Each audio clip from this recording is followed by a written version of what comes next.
This is episode 36 of Just About Anything, featuring me, Gabe Jones, your best host, the host. And I'm here with a first-time guest. Oh, yeah. This is Joe. How do you pronounce your last name? No one never knows. Etienne. Etienne. Yeah. This is Joe Etienne. Hi, how's it going?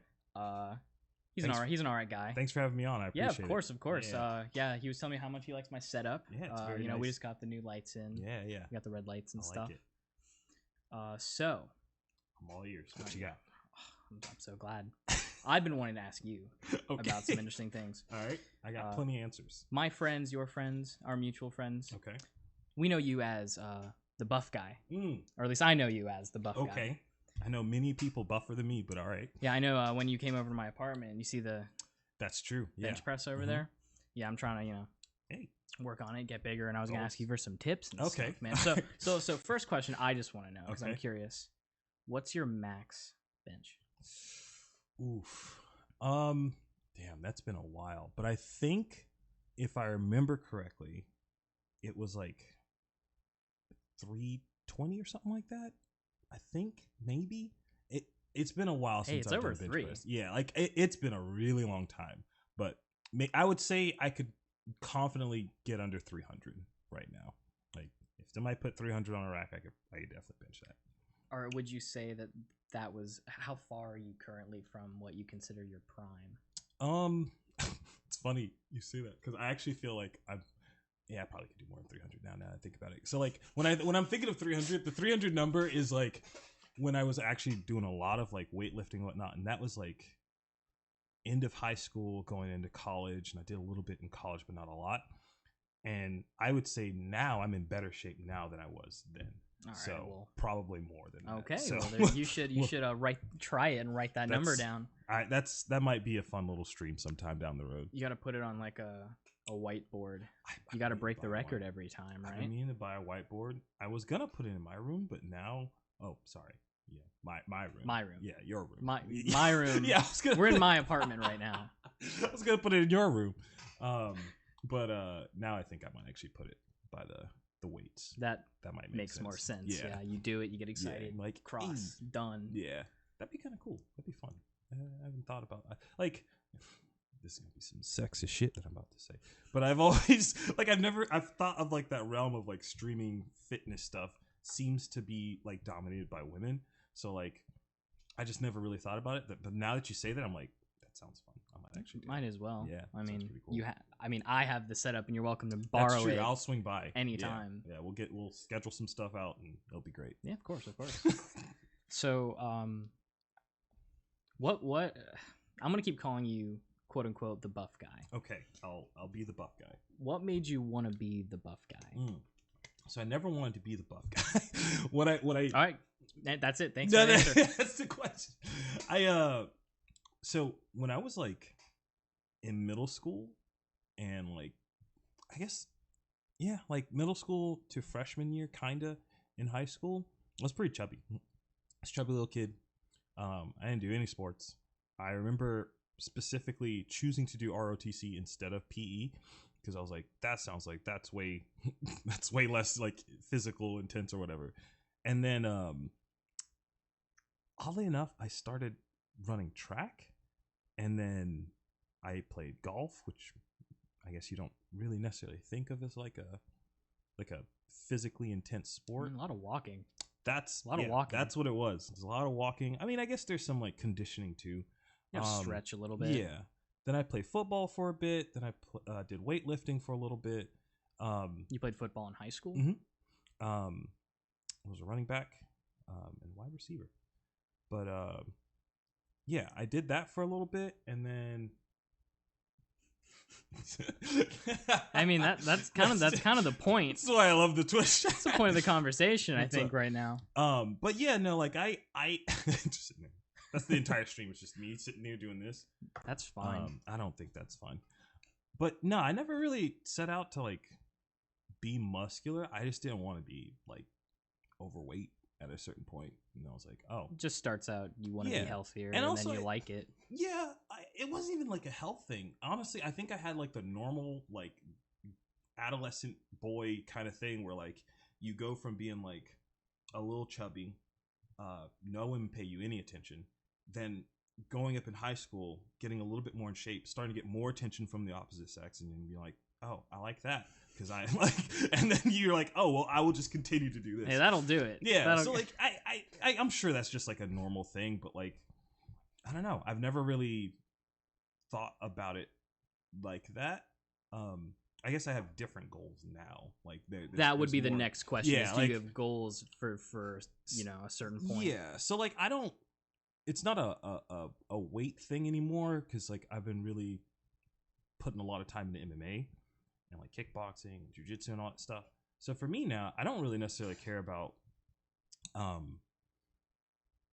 oh, can I get a new max or anything like that. It's more of like how in shape can I be so that I don't get tapped out in jiu-jitsu, or like I can throw a decent kick or throw a decent punch. Like that's kind of like the mentality now. So is it like a defense thing or like a more so in jiu-jitsu than in kickboxing, like, but like even now it's like the weights and the strength is not really a part of it. Like I feel like I'm relatively strong for my weight class. What it is now for me is flexibility. Okay, that's just tough. Like I'm not like, there's certain things I'm somewhat flexible about, but there's other things where I'm just like, somebody holds my arm out a certain way, I'm like, tap. You ever do like gymnastics stuff? I never did that. No. There's some, so don't take it from me, I'm no expert or nothing.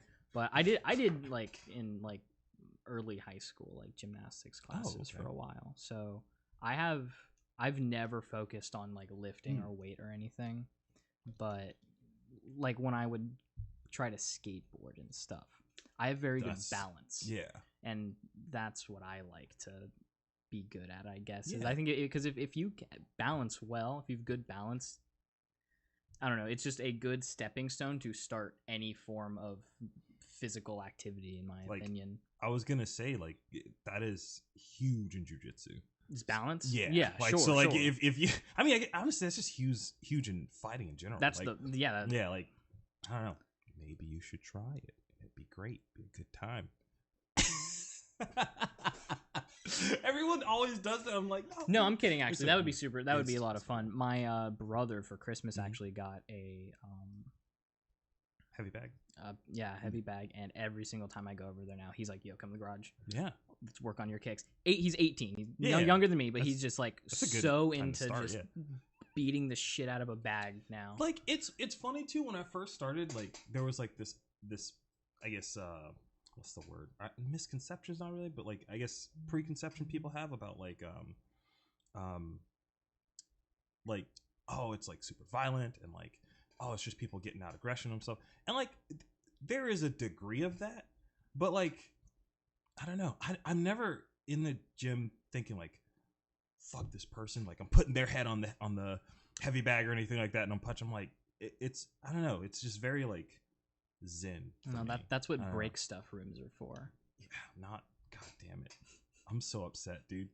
I was so pissed. I took video of it, but I didn't post anything because it looked so bad. Oh, did it? Yeah, it looked like a horror film kind of. Like it didn't like look grainy. Not grainy, just like I don't know, like a snuff film is probably better. What it just looked like very. It's like replace the middle of the room with a person. Yeah, yeah, and I was just like, do I want to post this? This is a little rough. Well, you should send it to me. Still, yeah, because I want to see it. Yeah, that'd be fun. It's funny, but like. I might post it in this video, like when I put it up there, so people can watch it. But I'll send it to you regardless. Cool. But for those of you who haven't got it, we went to explanations are good. What was it? What was it called? I don't know. Break stress room? I was last minute. I have no idea. Yeah, that's right. Oh man, God, that I won't say the name of the place because that's mean. And they were creepy. Oh, don't give them free. The bathroom. I didn't. Oh, the bathroom was really not. Did you see the sign on there? I didn't see the sign. I went in. Okay, so best thing. Wait, so what the place? Say what is? Say it's like a stress destruction room. Yeah, you like go you get into stuff, a creepy warehouse. There is a like milk crates full of glass objects, Printer. and then full of printers and electronics Yeah. and whatever, and then axes, baseball bats, golf clubs, a Crowbat. A crowbar. a crowbat, like a Pokemon. a Pokemon. Yeah, the It's Pokemon just there. is just he was cool. He was nice.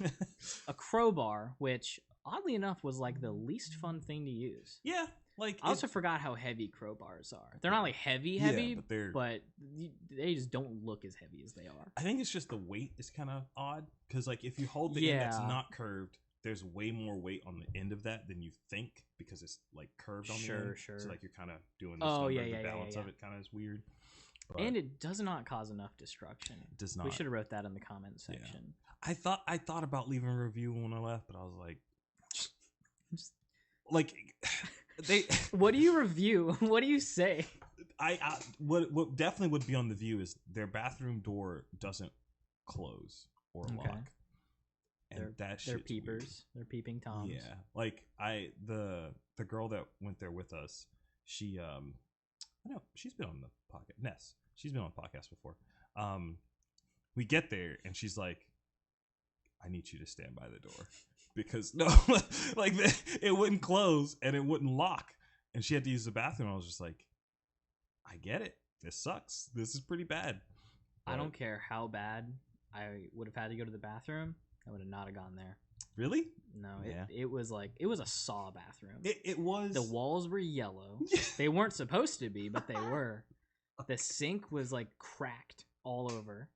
I don't know, man. That was just an odd place. It was weird, but like I'm glad I went so I know what to look for the next time I go because I want to do that again. It was fun. Don't get me wrong. It was a really good time. Fun. It just their pictures online did not look like that.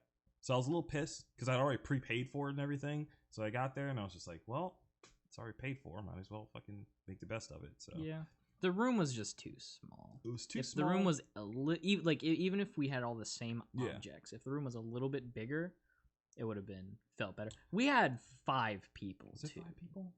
Yeah. Yeah.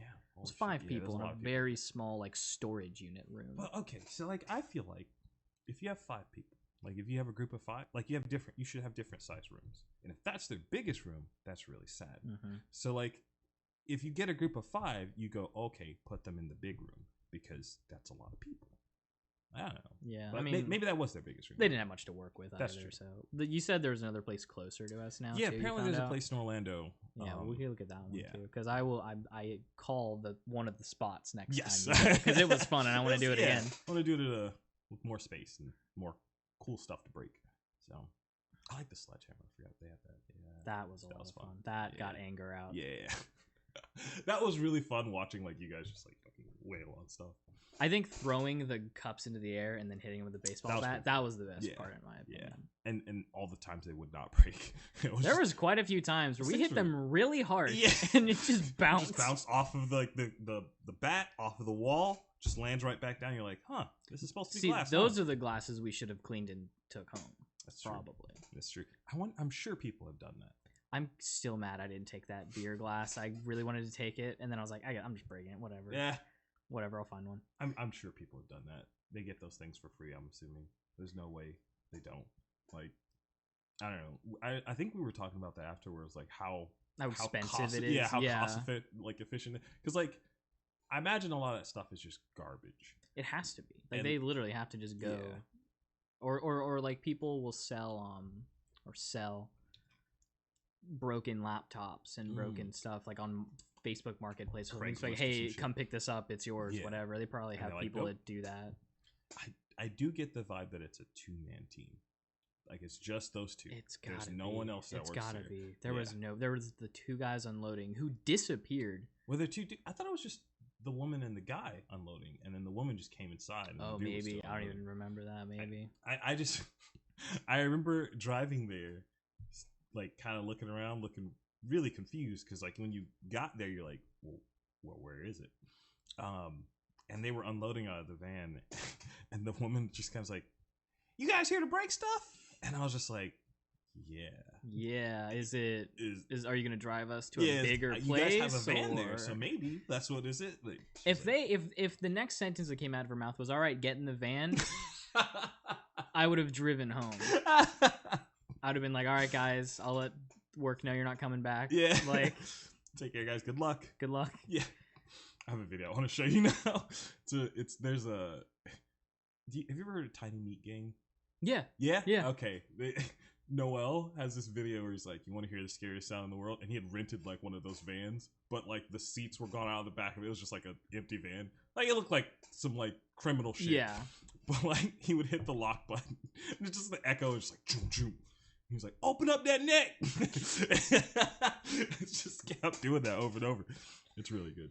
I don't know. That just made me remember that. So we started talking about that place because of getting anger out and breaking stuff, and how that's not really. It's true. So you're better at this than I am. I'm trying. I'm desperately trying because I'm on this side of the table, which to be fair is my normal side of the table. That's true. But, that's true. That's where you normally are. You know, you got to get better at this kind of stuff.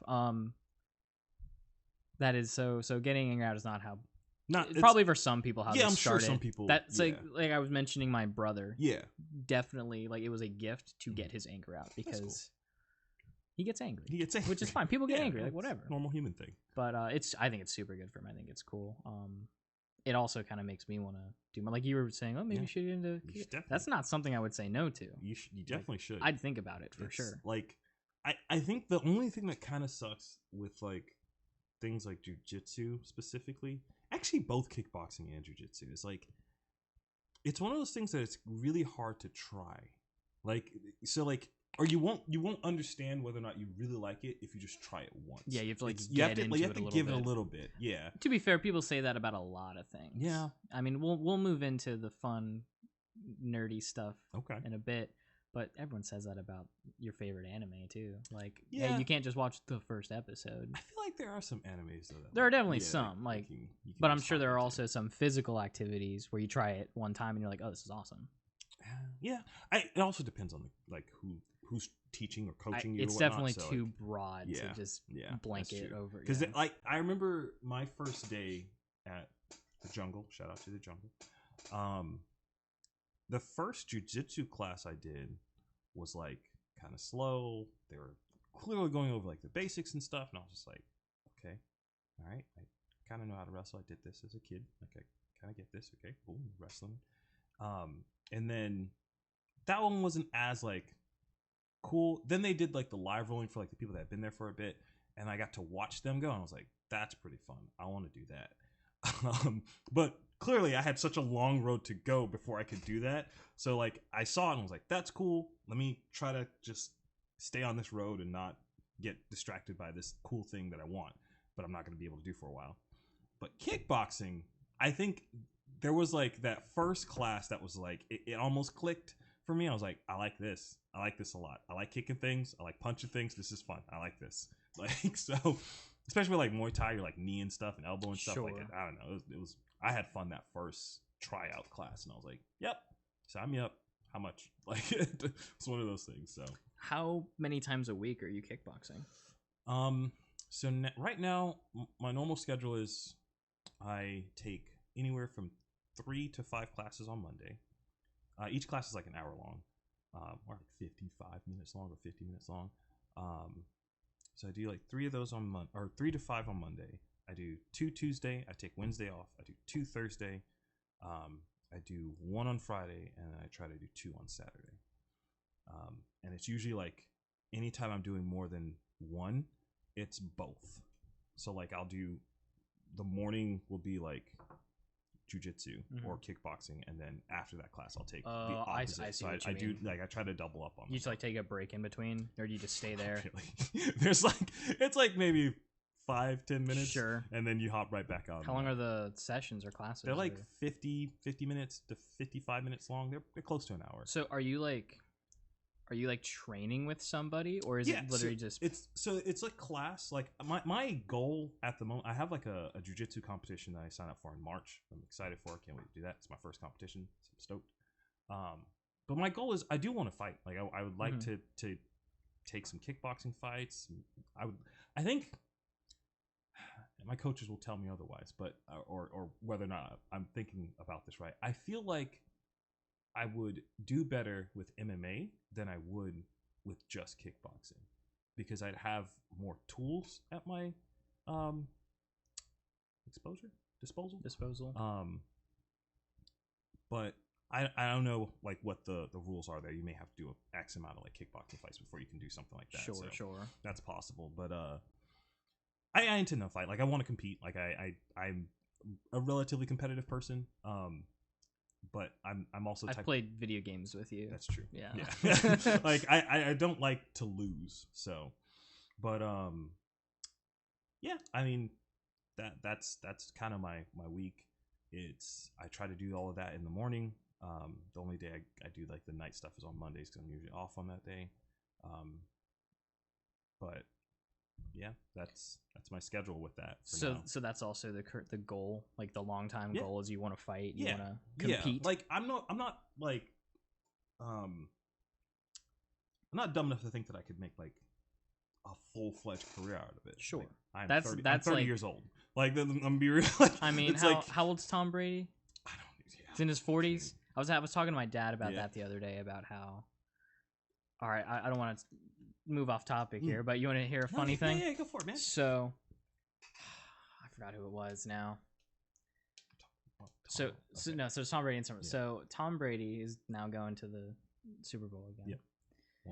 One more time. I think it's I think it's 10 or 11 out of like 22 or 24, something like that. His percentage of seasons to Super Bowl games is 47% or 44%, something like that. It's in the mid 40s. So he's almost half of his seasons have ended with him at the Super Bowl. And I think they might have won. I think he's won every Super Bowl he's been in, question mark. Huh. Point is that I don't know anything about NBA. I don't watch basketball. But I can't remember his name. There's a big NBA player, and I'm losing it now. But if I remember the name, I'll say it later. But whoever this guy is, everyone loves him, blah, blah, blah. His percentage of three-pointer shots equaled out to 43%. So Tom Brady has more of a chance of going to the Super Bowl than this guy has of making three-pointers. That's absurd. And I promise I'll remember the name and everything will fit later. It'll but be like the point an is hour that later, you're just like, this dude, I'm like... Such a strange percentage. But the point is that Tom Brady's in his 40s. He's like 43 or 44 maybe. I don't know. 46? Point is he's old. Yeah. And I don't think that should hold people back as much as they think. I mean, I know you... I don't know how many injuries you've had. I know your foot... I hurt my foot pretty bad. Yeah, your foot was a problem. What was it on your foot? Like ankle or... So it was my... I don't know what the actual bone is called, but it's like my big toe. Okay. Essentially what happened was I threw a front kick or a teep kick.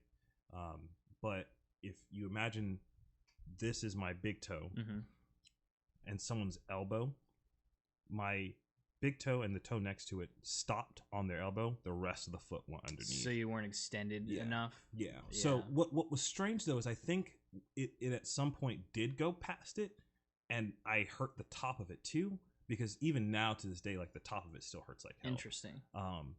But I say hurts like hell. It's manageable. Like it's not something that like it'll be sore. Yeah. Like often. I can still do everything that I could beforehand. It's just one of those things that like if I really stretch that big toe out, I feel it. I don't know. But I tore some of the ligaments on the bottom of the foot, like on the little things that connect each bone, like that. Yeah. That got tendons. Is that tendons. Yeah. They got super stretched out, and that was bad. Yeah, that sucks. But I healed relatively quickly, and it was fine. Other than that, I had a really, really bad, like, bruised shin. But that's just gonna happen with kickboxing. Like, if you want to compete and you're getting your kicks checked, or you're trying to condition your shins or anything like that, they're gonna hurt. You're physical. You're gonna get hurt. It's gonna hurt. So, but other than that, that's about it. Nothing crazy. But I'm sure more's coming. Like. But it's super weird, though, to think about that. It's like you're actively doing something that like somewhere down. I guess some people have careers where they don't get seriously injured, but like I don't know. It's a high chance. I was gonna say I think there's more Yeah, of a chance like- that something always happens. Are you active?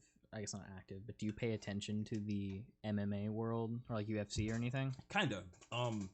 I pay attention to it a little bit more than I used to back in the day. I try to keep up with like fighters that I like. I'll watch, like, I subscribe to Stephen Thompson's like YouTube channel. Okay. He does a lot of like tutorials and stuff. He's also just a really cool dude, and I really like his fighting style. But I don't know if it's something that I can replicate because of our body types are a little bit different. But yeah, like I'll watch his stuff. I have noticed that since I've started training, the big fights aren't as exciting.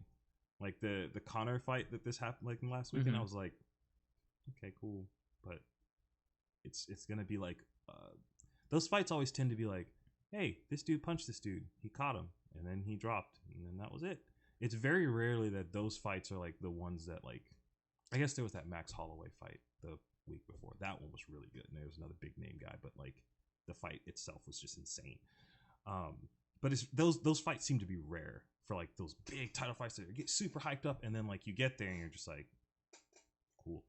So I would love to watch more UFC MMA. My dad likes it a lot. It's fun. And I have like family members that are into that kind of stuff. Yeah. I don't ever really watch them as often as I would like to, but what I notice is that, and this is probably on par with what you were saying, fighters that tend to be more technical than strength oriented are the ones that get the most attention paid, or more attention paid to them. Or like you say, the fights that are more that are more fun to watch. Yes. Yeah, yes. So more like technical fighters rather than just, oh, I can throw a really good punch. Yeah. There was a dude, his name's going away from me now. Don't worry, I forgot the NBA guy. He fought Brock Lesnar. Alistar Overeem. All right, like, you win. he like, granted, he's like fucking, he's pissed hot before, like, you take that whatever. Like the man held belts in like a bunch of different like companies. I don't know what you want to call it. Not divisions, but like he had Pride, K1, UFC. Like he's fought in so many different weight divisions. So he's like a dude that I like watching in his growth and in different stages of his fighting, because like he fights at heavyweight, he fought at light heavyweight, he fought at like middleweight for a bit, like he fought at lightweight for a bit. Like he's done the gambit, and it's really cool to watch stuff like that. But like when people are like, Conor McGregor's got a fight coming up, and I'm just like, okay, it's like, all right, cool. Yeah, like the guy's good, obviously, like he does good stuff, but like he's not. When I hear his name on a card, I go, that's cool, I will watch it, but like I'm not as excited as when I hear like some dude who maybe hasn't got as many fights. Or like, I guess there's exceptions, like the Israel Adesanya. Yeah. That guy, big name, very fun to watch. I'd say names I know. That guy is awesome. Like I love watching his fights. They're just cool to watch. Like I think that's my brother's favorite fighter to watch too. I back in the day, like most people compare him to Silva, Anderson Silva, and rightfully so. But like, there's a reason those guys are really fun to watch. Like, not only are they like technically sound, but like they do some crazy shit that is just, you're like, I can't believe he just did that, and that dude is now on the ground. Like he actually landed that. So I don't know. Those guys are fun to watch, but they're exceptions. Definitely a cool sport. It's not a sport you're ever really waiting for anything to happen.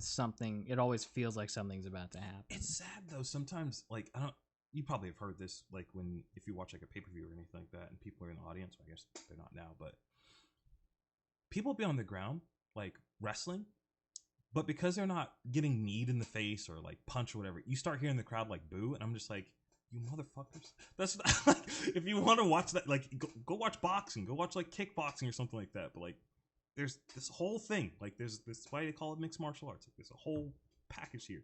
But that kind of frustrates me now. It used to frustrate me before, but now I'm just like, you motherfuckers. Like, well, those are also the same people that only watch like NASCAR for crashes.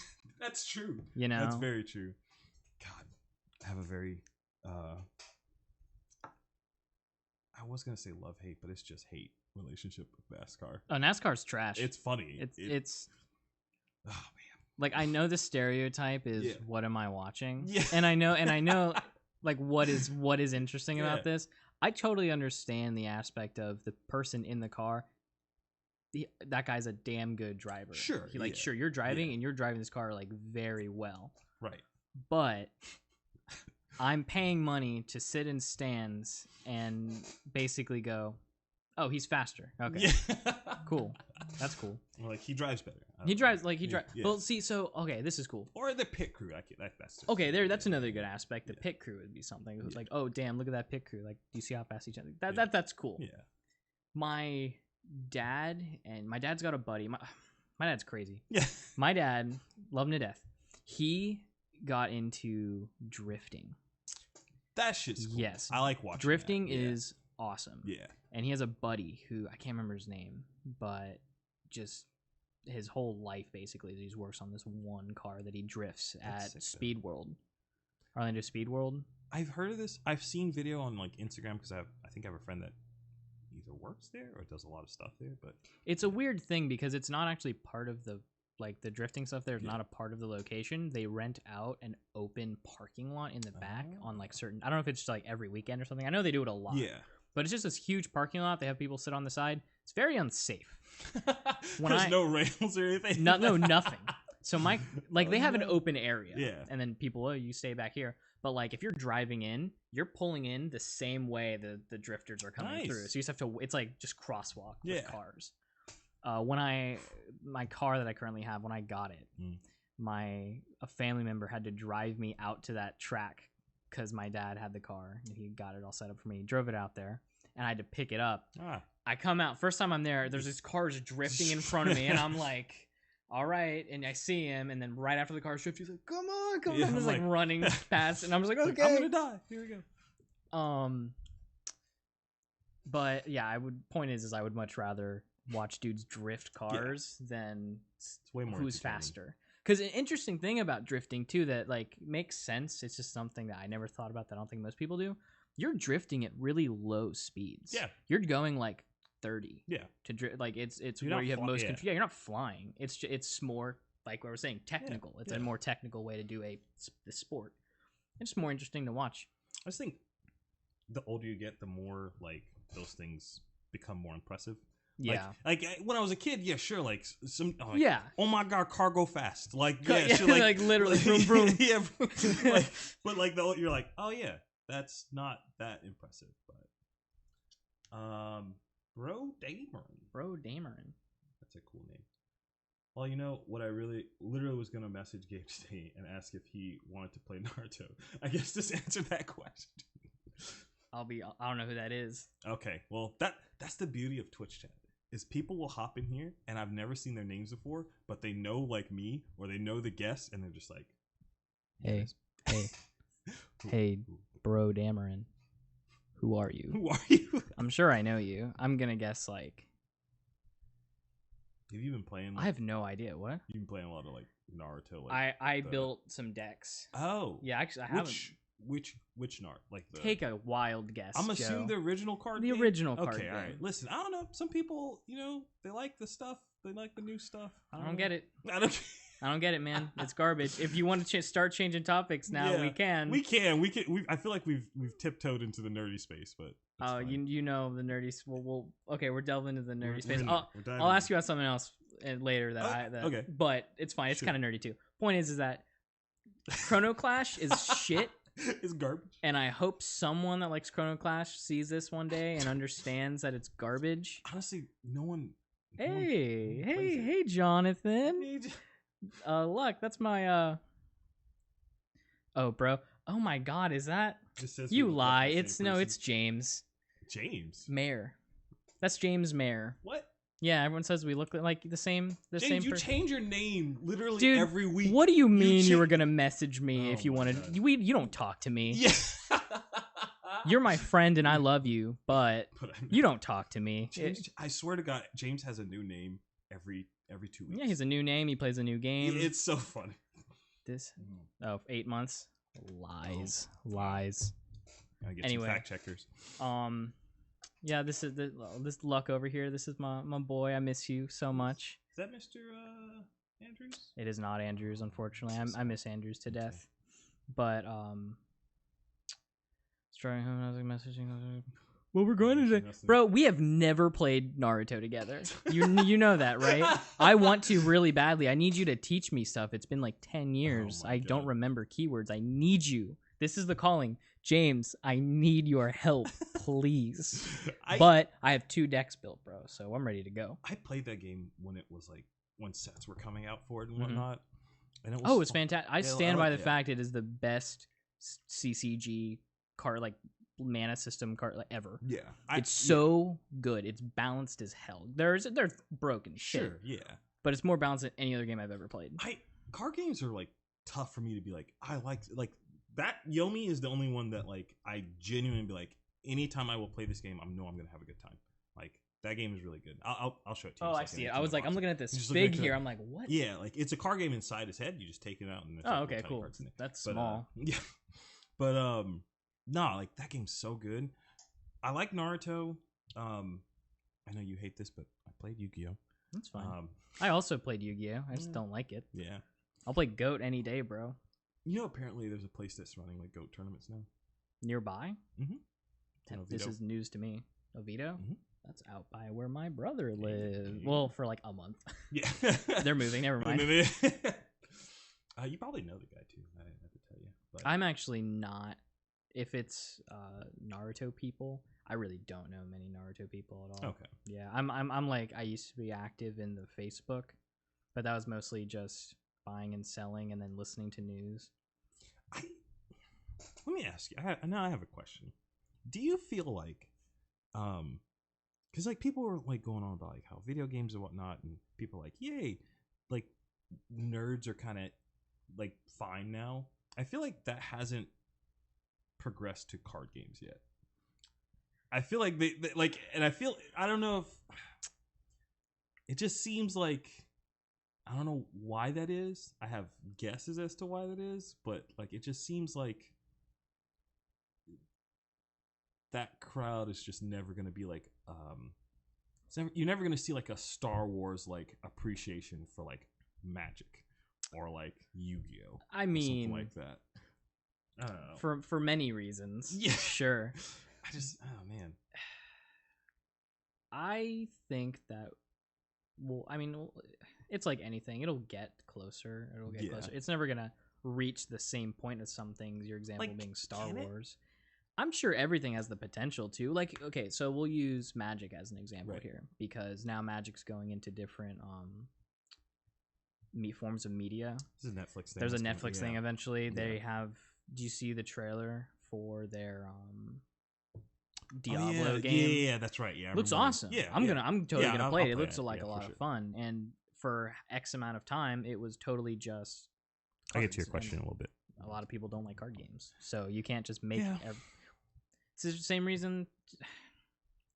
It's also just too fucking expensive. Always, is it? I guess just in general, card games, it's just an expense, and there's a ton of people who don't do things for expenses. Yeah, but I would like to see that on one hand, because I think it'll do 2 things. One is it's cool whenever something like an underdog thing kind of has this come up. That's cool. I like that. But also, like, can I shit on card game players for a little bit? Being a card game player, yeah. Like there's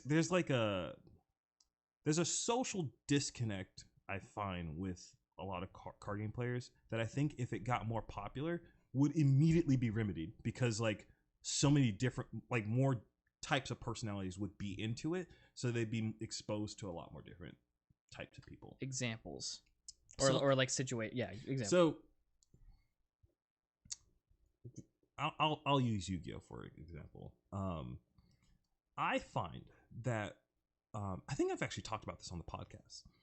There's like when you're playing a game like that, the whole premise is how far can I use, or how efficiently can I use the rules of the game with the cards that are made to exploit the rules in a way that I win as consistently as possible. People sometimes get so... I've watched people grow up playing this game, and then they like take that concept and then they apply it to normal life, where it's like, oh, I will do this scummy, miserish thing, and people will clearly see that this is a shitty thing that I'm doing, but I'm just trying to plus. Like, and I'm just like, dog. That's also the... That's not how life works. Yeah, okay, no, fair. I don't know. That's a competitive mindset. I feel like, so like when I hear that, I was like, okay, well, that's a competitive thing. But I don't feel like I see that when it comes to like Overwatch players or like people that play Call of Duty for a living. Like people that play video games, like professional level, like Smash Bros. Players, they have their own problems, but like they're I don't Let's see, not go. Yeah. I don't see like that mindset there. And those are like competitive things. So like I wonder what it is exactly. It could be like the luck based kind of thing from card games. There's like you're trying to squeeze out as much as possible.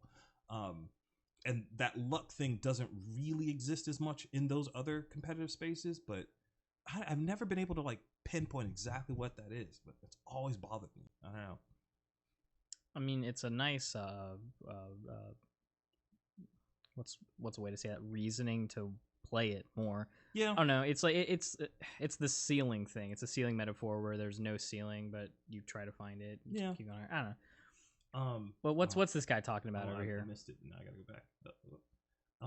At Just Joe, you're right. I tell people I play video games, and they're like, "Yeah, same." But if you say you play tabletop or Magic, they're like, "What's that?" Yeah, like it's weird. But the thing is, tabletop I think has kind of made that transition. Like people that play D&D and like shit like that. Yes, that shit's super mainstream now. So like it is, and it's great.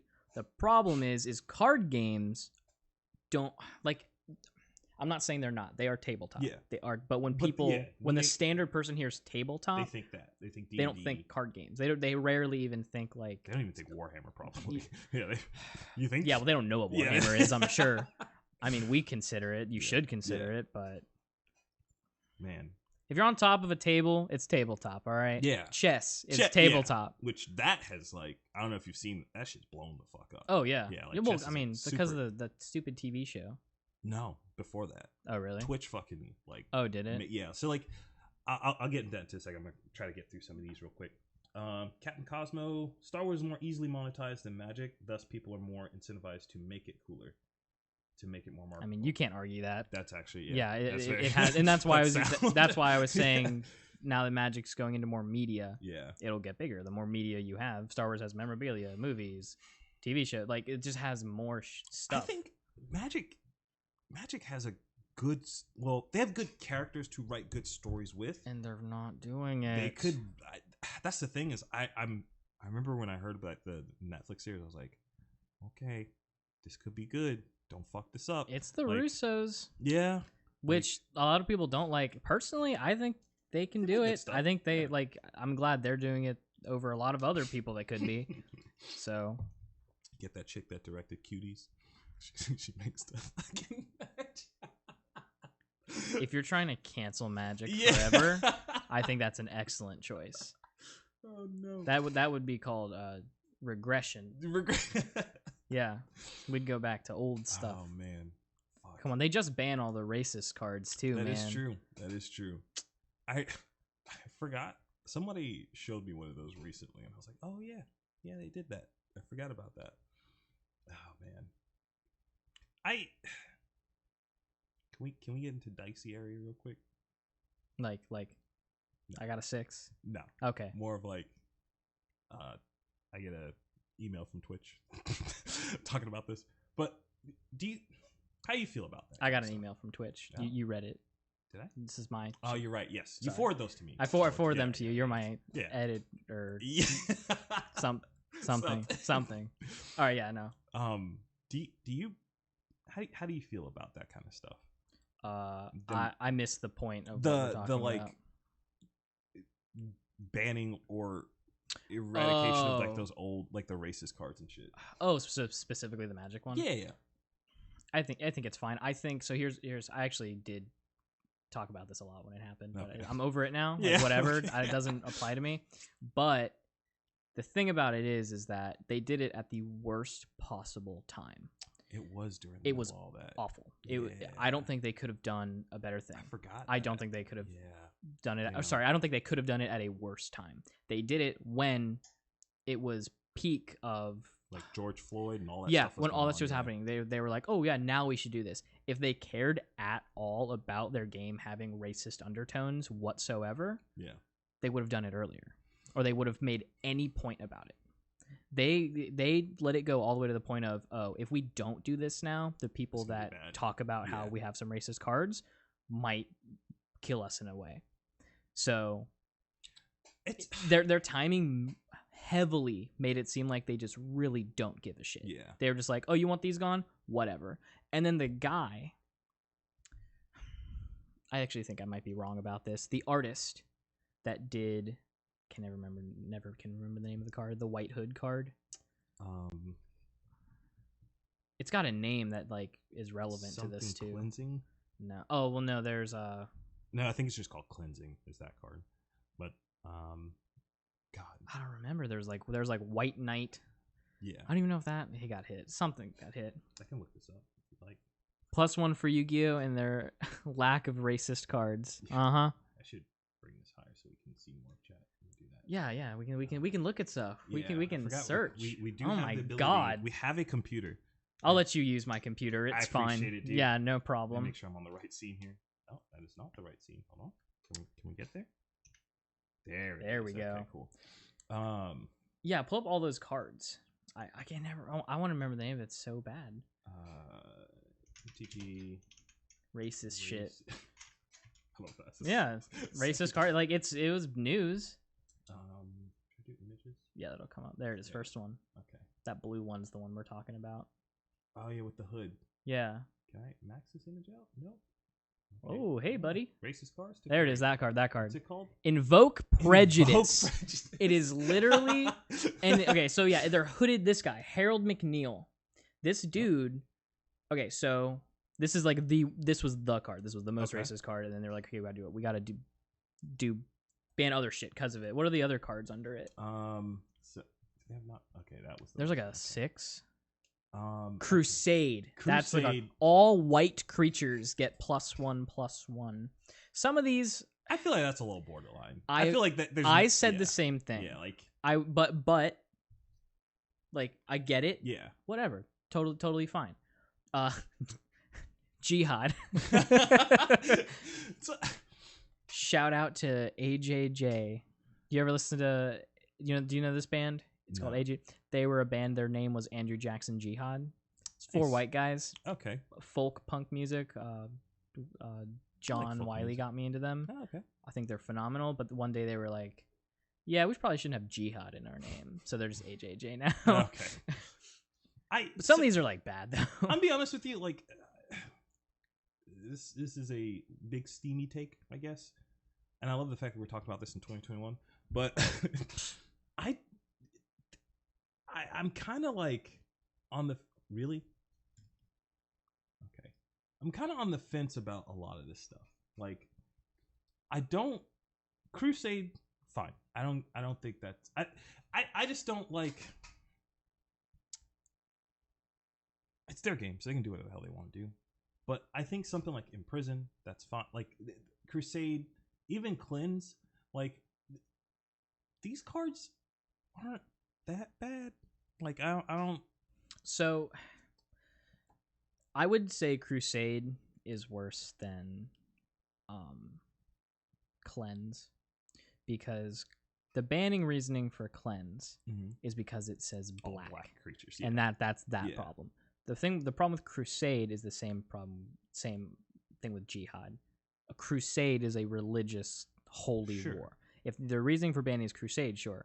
The all white part, it's like that's a part of the game. That's part of the game. Yeah. I understand the terms are white and black, and I know that this goes way further back with black is always in video games the evil side and white's always the good side. Whatever. If that's your reasoning, I'm not gonna argue. Whatever. Yeah, I mean, but like, there's grounds for that. You know, there's grounds for it. It's not like they came up with it. It's just a theme in card games and video. It's just how it is.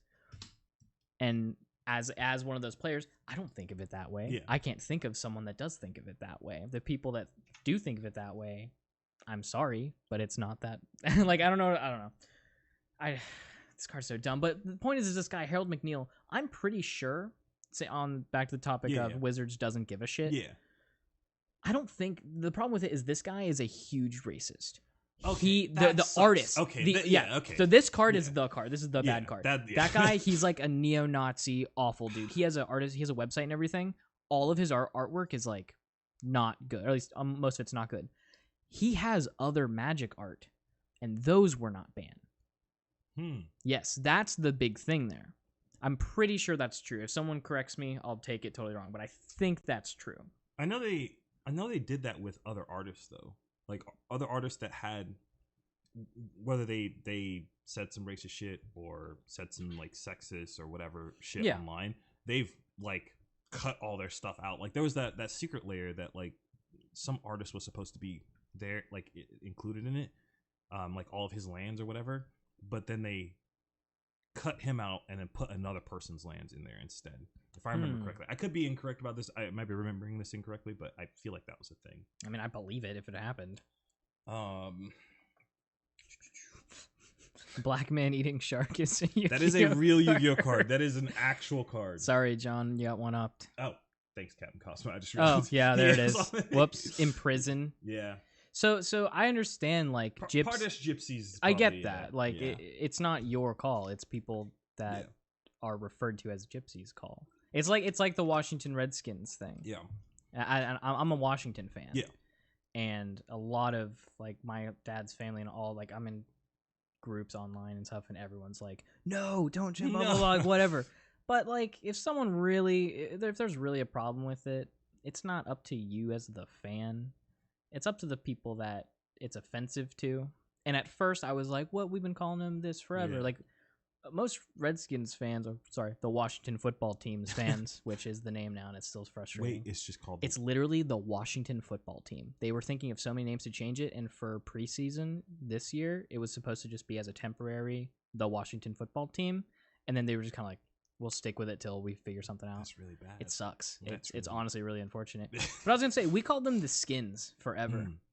And it was just a shortened term, but like it's also we were just like, just change them to the Skins, lose the stereotype imagery and stuff, and we're fine. Like that name's cool too. We were gonna be like the Red Tails for at one point, or like that was. I just hate it when stuff like that happens. But as someone who it is not offensive to, sure. Do you? I don't take offense by it. It's just for me, it's one of those things because this comes up a lot in like Black culture or whatever, where like. People claim a thing is offensive, but I'm not offended by it, and I'm just like, do I not matter? Is that okay? All right, cool. We're just gonna go with this every time. All right. Whatever. Oh, the best thing is when it's more offensive to someone it doesn't apply to. Yeah, I love seeing that. Oh, that's always funny to me. Hilarious. It's like, why do you care? But I say that kind of almost jokingly though, because I get it. I get you trying to be like considerate and like compassionate. I'm not a dick in that. Like I understand.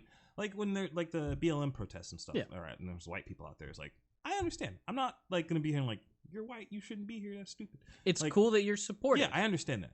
That's fine. There's nothing wrong with that. I just think it's crazy when like if someone were to come up to me and be like, N-word, and then like I'm laughing, and then like you were like furious, I'd be like, I'm like, yeah, it's bad. I get it. Like there is bad connotation, but to me specifically, like I don't give a shit about that. So like, yeah, I'd say, dude, MMA, bro. I'll kick your ass, dude. Like, that's the thing is like, I don't know. I guess words and like symbolic stuff like that never really. I don't know. It's never really been a big thing for me. I acknowledge that it is a thing for other people, so I get like there are certain reasons to get rid of stuff for that, but I don't know, you gotta be like personally attacking me as a person for me to get offended by stuff like that. Like you have to, but most people don't know me that well to be able to do that, so like I guess I don't know. Yeah, maybe we should just blow this up and keep it on the screen forever. Yeah, I was thinking about that too as we were talking. I was just like, they're just kind of back there. We can put this down. But yeah, that's just a dumb. I did kind of lose where that topic came from. About that, I don't. Yeah, but this is. do this every week. Oh, man. if Magic or card games could get as big as. That's right. Yeah. Oh, somebody else said something about that too. Oh yeah, let's talk Captain to people Cosmo. more. Netflix series will help make it more mainstream, but it will probably drastically change the game as it will need to be far more accessible to the average person to maintain its mainstream move. And they're making that move currently, in my opinion. They're trying to make Arena a thing now. The beta's on phone now. Yeah, I played it for a bit. It is buggy as hell. Really? Yeah. Oh, I've only heard Shit just good crashes things sometimes. Yeah. I mean, it happens. Yeah, Well, it's early we'll access. get there. Yeah. It's cool that it's available though. It could also be my phone. Who knows? True. Like, because if everybody else is having a good time with it, it's fine. When it works, it works. It's fine. Like, but there are some times where like I queue up for a game. It's like found a match. I'm like nice, and then it starts loading the match, and then it loads the play area, but that's it. It doesn't load It just anything freezes else. It there? just freezes right there, and I'm like, Yeah, that sounds Cool. buggy. That could also be just a connection thing too. yeah. It happened to me once, and I was like, I will never play ranked on this. I refuse to lose ranked. Yeah, because we're of gonna this wait a dumb shit. while. Yeah, but Like I'm excited to play it, but the problem also is like I love Magic. I play it. It's great. I hate the formats on it. I really don't like that they moved so fast to this is a format only online. Like weird. What's it called? Yeah. Historic? Historic. yeah, I think it's neat, yeah. but I also think it makes it like why would you make a format you can't play in paper, like tournament wise and Yeah. stuff, when you're primarily a paper game? I think what pissed me off about that was they announced Historic and Pioneer. I was gonna say right Pioneer, next, yeah. and I was just like, what was the point of that? Like, Just make the same format. Yeah, if what they probably should have done, and people would have been probably fine with it, was make Historic, but make Historic for paper and and Arena. And as they evolve it, they're adding more cards to paper too. See, I was gonna say I understand the problem too because they wanted to make a new format for Arena to get more traction. Cool, good idea, but they don't have many formats on Arena. That was the big problem. Right. Is They I just don't had even know limited I don't know what their earliest format is, but it's not far. Yeah, they had limited. Well, their earliest set before Historic was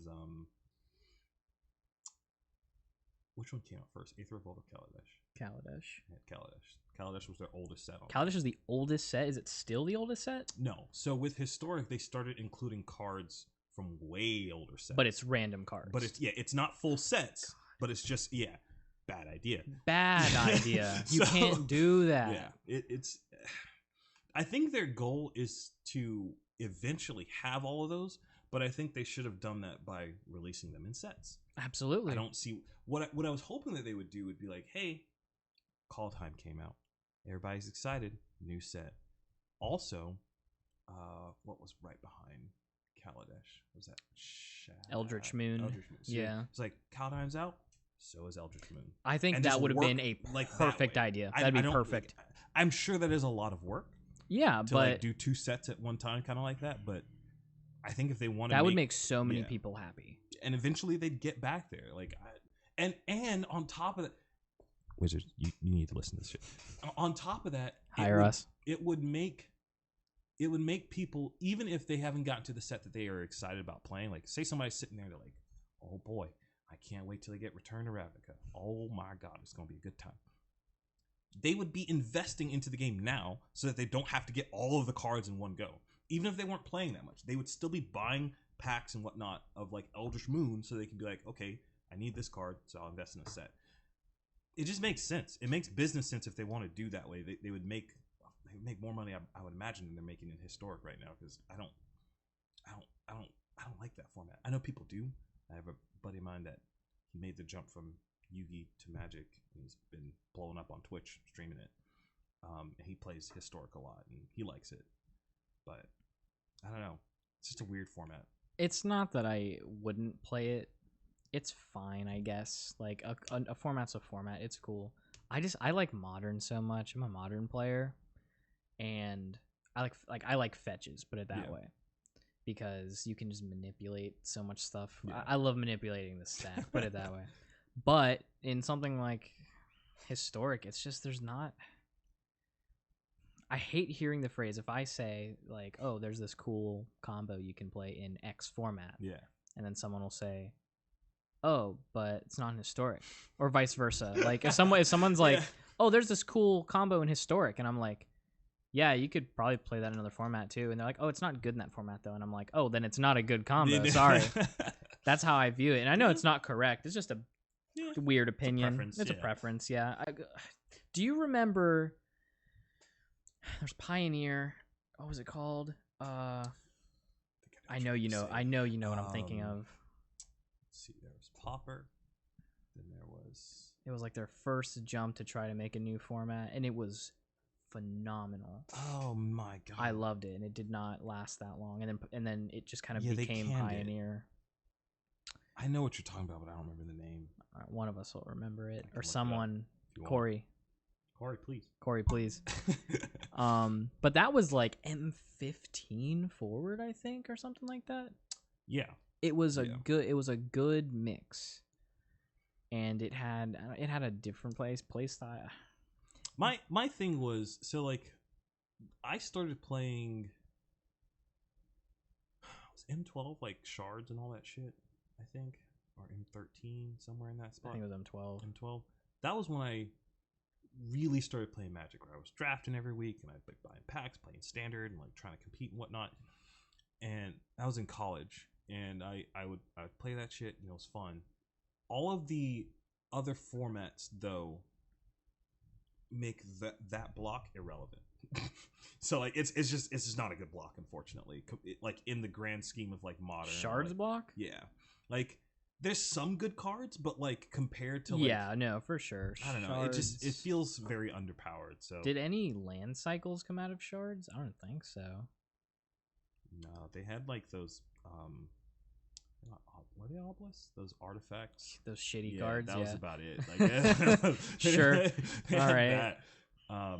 Did they have panoramas and stuff in there? Yes, panoramas came out of shards. Those are playable. Those are fine. Yeah. But they're not like money or anything. But yeah, I think that was it. He had like Nocturnus and stuff like that from like right before and whatnot. But like nothing that's like, oh my god, this is cool that like this came out in that block. Like yeah, nothing Angel, cool like, came out of shards. Like, yeah. But I'm sure there's someone like, but this card. I'm ready for that comment. I hope. No, it'll pop up. I don't know, man. I'm so tired of Magic right now. I think I'm selling all my cards. Yeah. Yeah, I just really, really badly tried to get into like expensive Magic, just like $5,000 decks that are now $9+ grand, and I'm like, not worth it to me anyway. I got into Commander for a little bit, and I was like, yeah, this is pretty fun, this is cool. But then you had the person in your group that's like, hey, what if I got the most powerful cards and no one else does, and I'll win every time? And I'm just like, well, I'm glad you're having fun, bud. But then I sold all that stuff, and then I was like, you know what? Let me build a Commander deck so I have a Commander deck to play. Since I have built that deck, I haven't played Commander once. Do you still have it? Yeah. Dude, you got my phone number. That's true. I don't know. There's something about formats like that. Even same thing kind of goes with like I guess I shouldn't put Modern in that category, but for whatever reason I do in my head. Like any format where there's like a long list of cards in it, my brain goes, okay, there are a bunch of cards that I could play, but there's like 3 cards that I have to play. Like I know it's not exactly those numbers. I mean, but like, sure, but it's just that, and I go, no, I don't want to do that. Or I look at like what those 3 cards are, and I was like, well, this card will cost you $300. I'm like, nope. Like tutors in black. Yeah, or and something. I'm just like, yeah, I don't want to do that. So I just don't play it.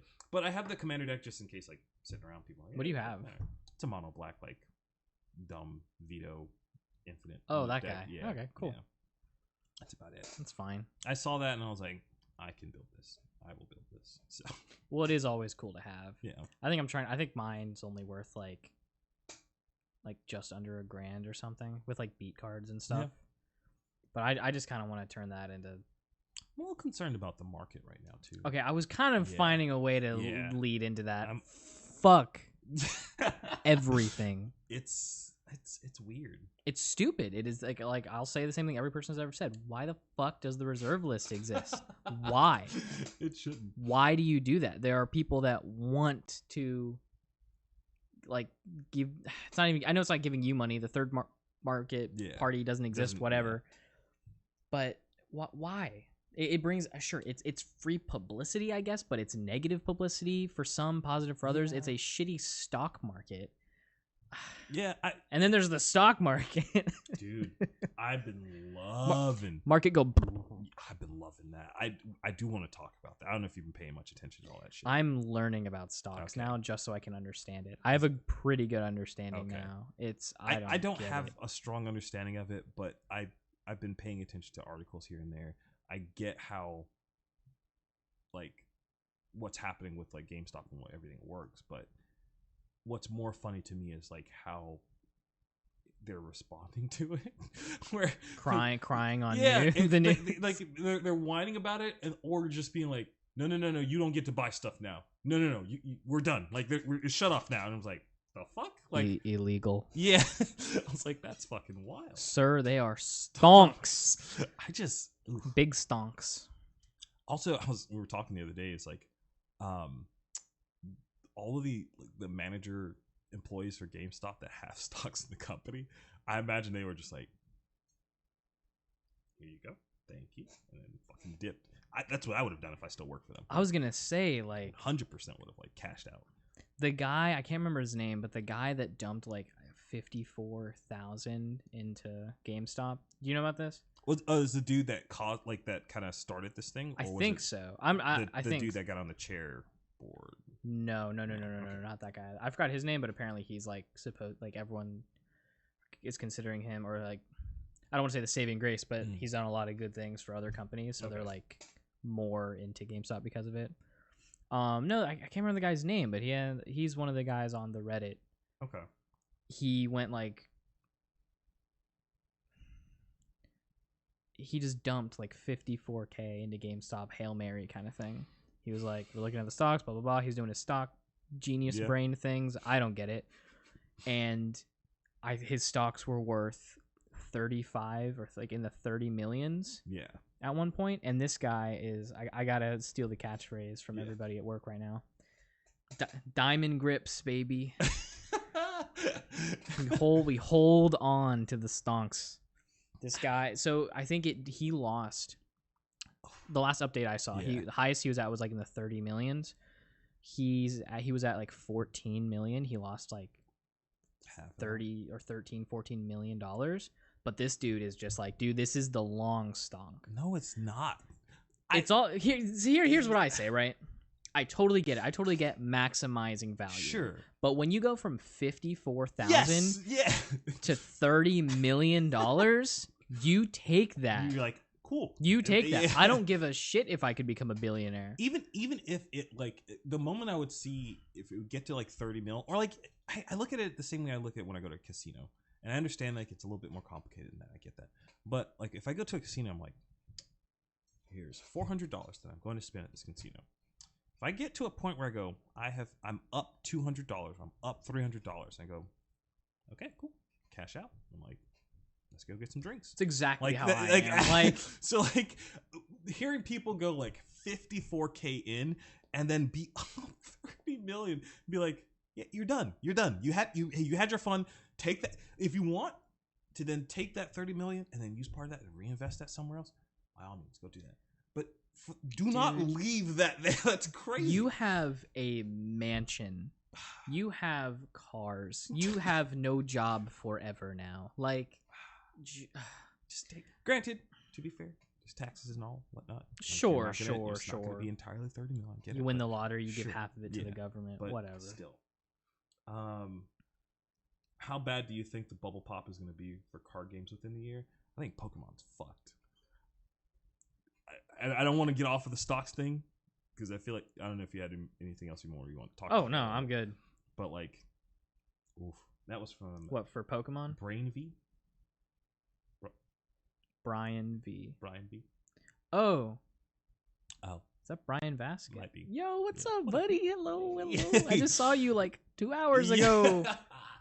I am sore. I hope you are not, because I don't. You guys are fucking 2 days, man. 2 days of just labor. It was actually kind of nice. I have not worked out in a while. When I see stuff like that, I'm like, that could be fun. Like physical stuff. Last name Uber wrong. I don't give a shit. I asked him how to pronounce his name on air. Yeah, whatever. It's fine. People butcher it stuff all the time. But have you seen any of what's going on with Pokemon? With Pokemon? Yeah, I was talking to Bobby about it a little bit. How... So we were talking about racist cards earlier. Right. Let's talk about lolly cards now. Yep. Every single full art. I would actually love one of those. Thank you very much. No sponsor yet, but it's all good. One day. Every full art female Pokemon card, it's weird, a majority of which are underaged girls, are what is skyrocketing these stupid pieces of shiny cardboard. I don't want to talk about Vanguard, Brian. Way worse. But it's for lack of a better word, it's creepy. Yeah. I don't like it. I remember seeing the full art of Misty's Favor the first time. I was like, the fuck is this? I was like, why? It's like, why did you guys make this? But even the regular art is basically the same thing. Yeah. It's just like smaller, but I was just like... Bikini Girl, which he said... Yeah. That's Vanguard. Yeah, we're not talking about Vanguard. That's not going to be in the discussion. We're going to cut that out. Oh, man. I wish I had a Joe Rogan Jamie so bad. I want one so bad. I'll be your Jamie, bud. I was genuinely thinking of it like, how much is fair to pay someone to do this? And just alcohol and conversation. I literally want someone to be able to sit in that room and be able to manage like the cameras and stuff. But I usually like, if you ever get it set up, dude.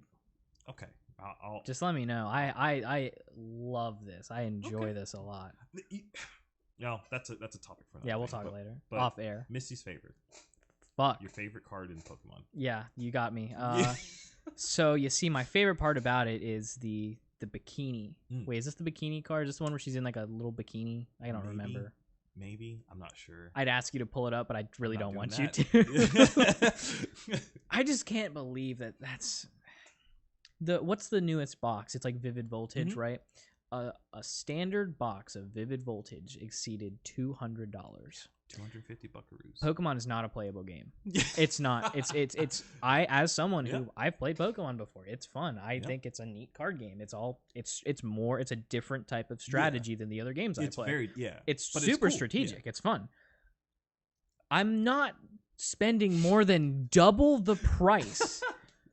That's literally like what, 150% increase? Yeah, like actually, like what they were like 90, right? They were like magic boxes. 90, they were 80, $89.99 at their lowest, and then like some sets will hit that $99.99. Yeah, like whatever. Like Roaring Skies was expensive. I remember that, but like,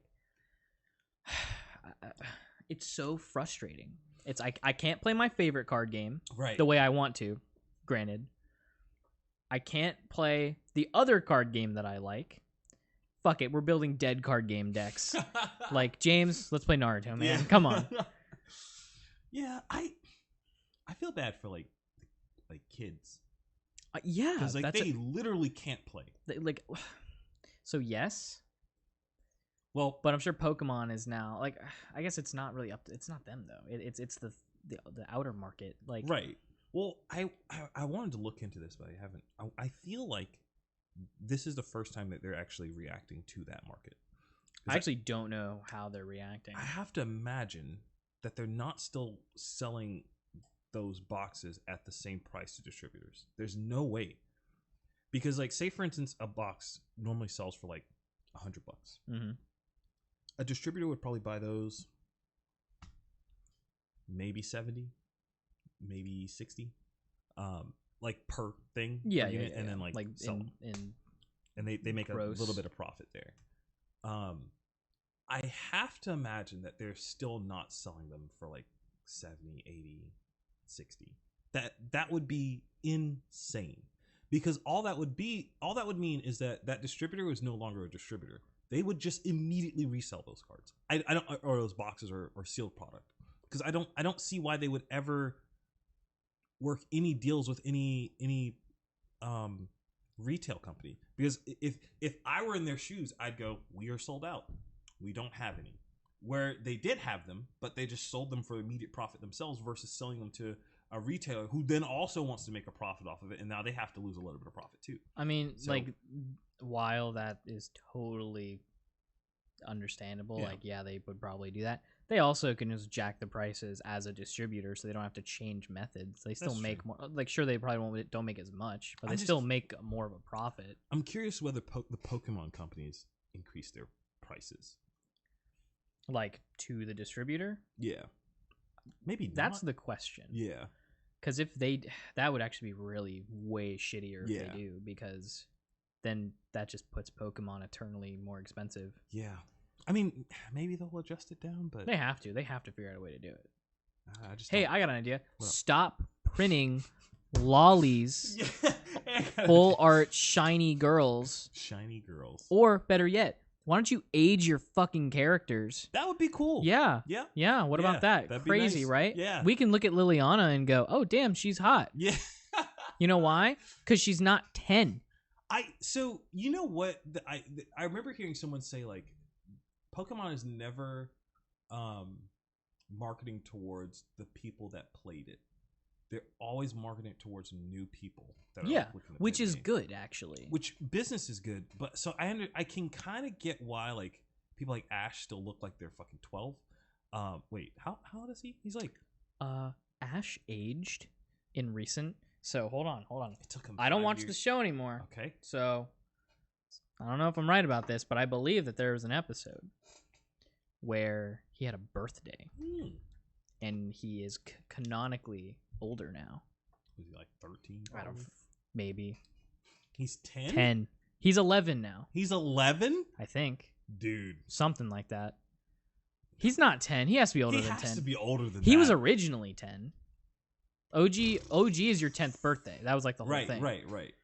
But he's got to be older than 10. If he's 11 now, that's ridiculous. If he's 11, happy birthday, Ash. Yeah. That's insane. But okay, so the point I guess I'm trying to get at is, like, he's 10. We would assume then that, like, Misty, Brock, that one dude, what's that dude's name? They're in Johto. It's a weird dude with the blue shirt. Brock left to go do the nursery thing, and then they got the artist guy. Yeah. I don't fucking know. No one knows him. one. He's in a movie. He's in the Lugia movie, actually. That's a good movie. Whatever. We don't care. He, like, they would be around the same age. Yeah. I know Brock is, like, supposed to be older. Yeah. But, like, by how much? Like, I don't know. Ash is 10 in the Sword Shield. What? So he was 9? No. I'm probably just full of shit then. Man, everyone. How is this? I swear to God, Corey, you're a liar. That's not Corey. Oh, is that not? No. Oh, sorry. No, it's all good. Captain Cosmo. You're that. Hi, Cosmo. Yeah. Is Corey's play? What's his user in on Twitch? Yeah, or everything. Apex. That's what I would know. Cosmic Chaos. Okay, there you go. Close enough. I understand. Excuse me. Yeah. Sorry. He's a moderator, so I was hoping he would just, like, pop in, but that's absurd. So, like, in one hand, I guess it's possible for them to go, it's us who is interpreting it as, like, a sexual thing, like a sexualization of, like, that, and that they're just kids, and kids wear bathing suits. That is a thing that kids can do. Oh, the topics we are having today. I know. I'm doing. I apologize. I don't. When someone needs to say this shit. Yeah, I imagine that that's probably the stance that Pokemon would take, which is, like, fair. You can't, like, if their stance is something else. Yeah. Then, like, that's just them saying, "Oh, we just can't do this because there's too many pervs." Like, yeah, I don't know. And you don't want to. I would be upset if they. Well, I don't even phrase that. I don't give a shit. I don't care what they do with their fucking game. Also that. But it would kind of suck if people have to change their products because pervs exist. Like That's what I'm trying to say. It would suck, but that's half of me. Half of me thinks that. The other half of me is like, that's the real world. They exist. They're gonna keep existing. So you kind of you have to, if you want to be responsible about it, you probably should.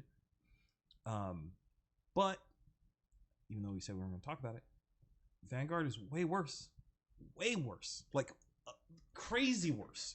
I don't understand how that game like still exists. How bad it is. So maybe I don't know. Maybe they looked at that and went, well, if they can do that, I'm gonna do my own research. Okay. What are you researching? I gotta research this. You said Vanguard. We gotta talk. I gotta tell you the name of my favorite Vanguard card. Oh no, there's some really bad ones. There's one that has like Negro on it. There's that one. Yeah. That one. That might be the one I'm talking about. I don't know. I remember Sam showed that to me and I laughed. That was good chuckle. But damn, man. I don't know. Oh, there we go. Tin Man, the K-Guard. I mean, for me, it's easy. Big difference between playing with the card and displaying it as art, sleeves, playmat, etc. I agree.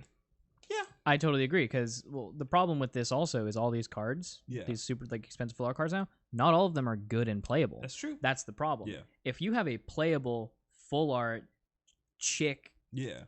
card, whatever, you're buying it because you need it for your deck. I get that. Yeah. I'm a card game player. Buy the card, play the card. You want max value, bro? Like, yeah, we got to do it. But again, I'm not a huge pokey player, but there has to be some of these cards, a majority of them that aren't good, or there's a better card and they're still skyrocketing. That argument you can't use. Yeah. So, whatever. Now, hi.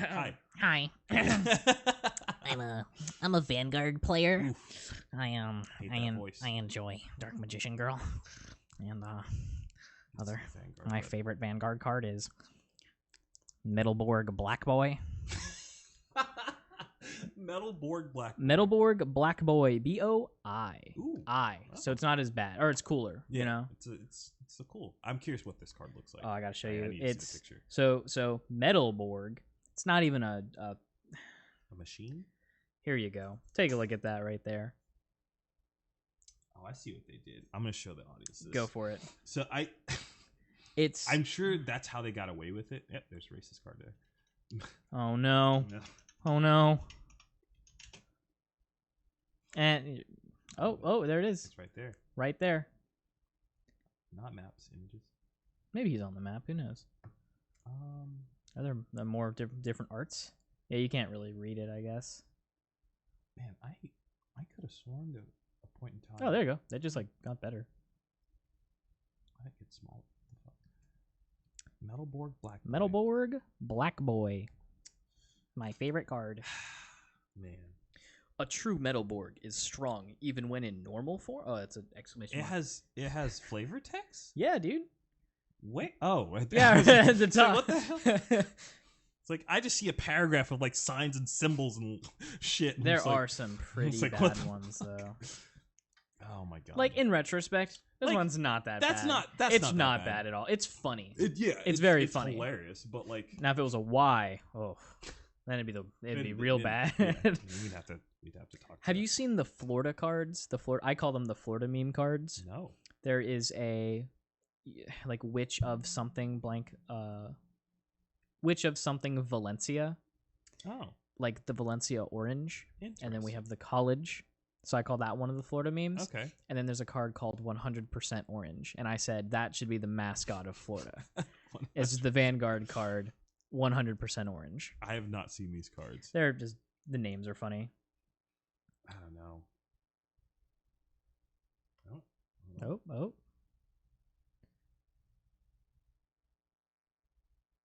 Really? Damn. That's wild. Okay, we definitely need to talk about this. Please. Okay, so, Brian, your message is being held. I'm gonna read it real quick. Make sure there's nothing like TOS in there. But interesting. Okay. So it says Brian's message was, I mean, in terms of full arts or just girl type cards, the main reason behind it, in my opinion, is the waifu tax and how it's destroying the second market for these specific cards. Yeah, that's what you were saying. Yeah, that's basically what I'm saying. What's wild is Twitch just Yeah. basically held your message in jail for me to, I'm gonna allow it. It held it in jail because you had the word girl and waifu.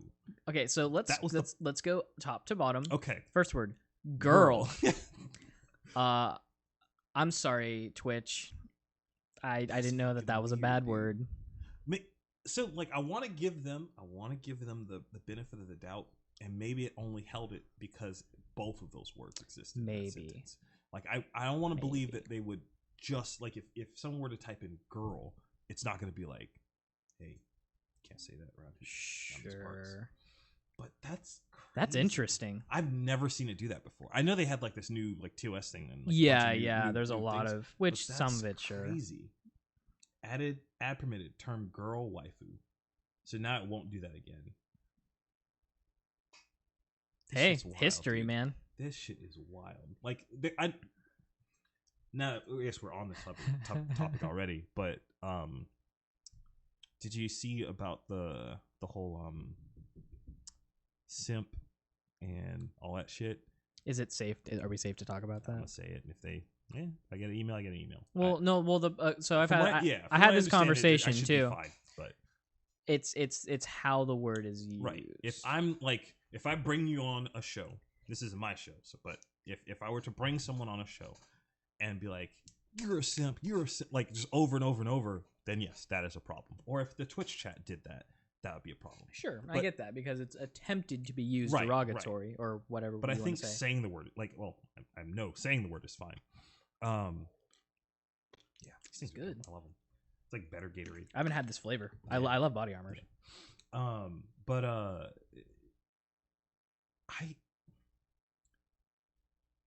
I wish that they would focus on more important things than that. Oh my god, someone said it. Like I understand this is bad. Like you don't want people to get harassed on a platform or whatever. Like I get that. That's harassment. Yeah. Harassment is bad.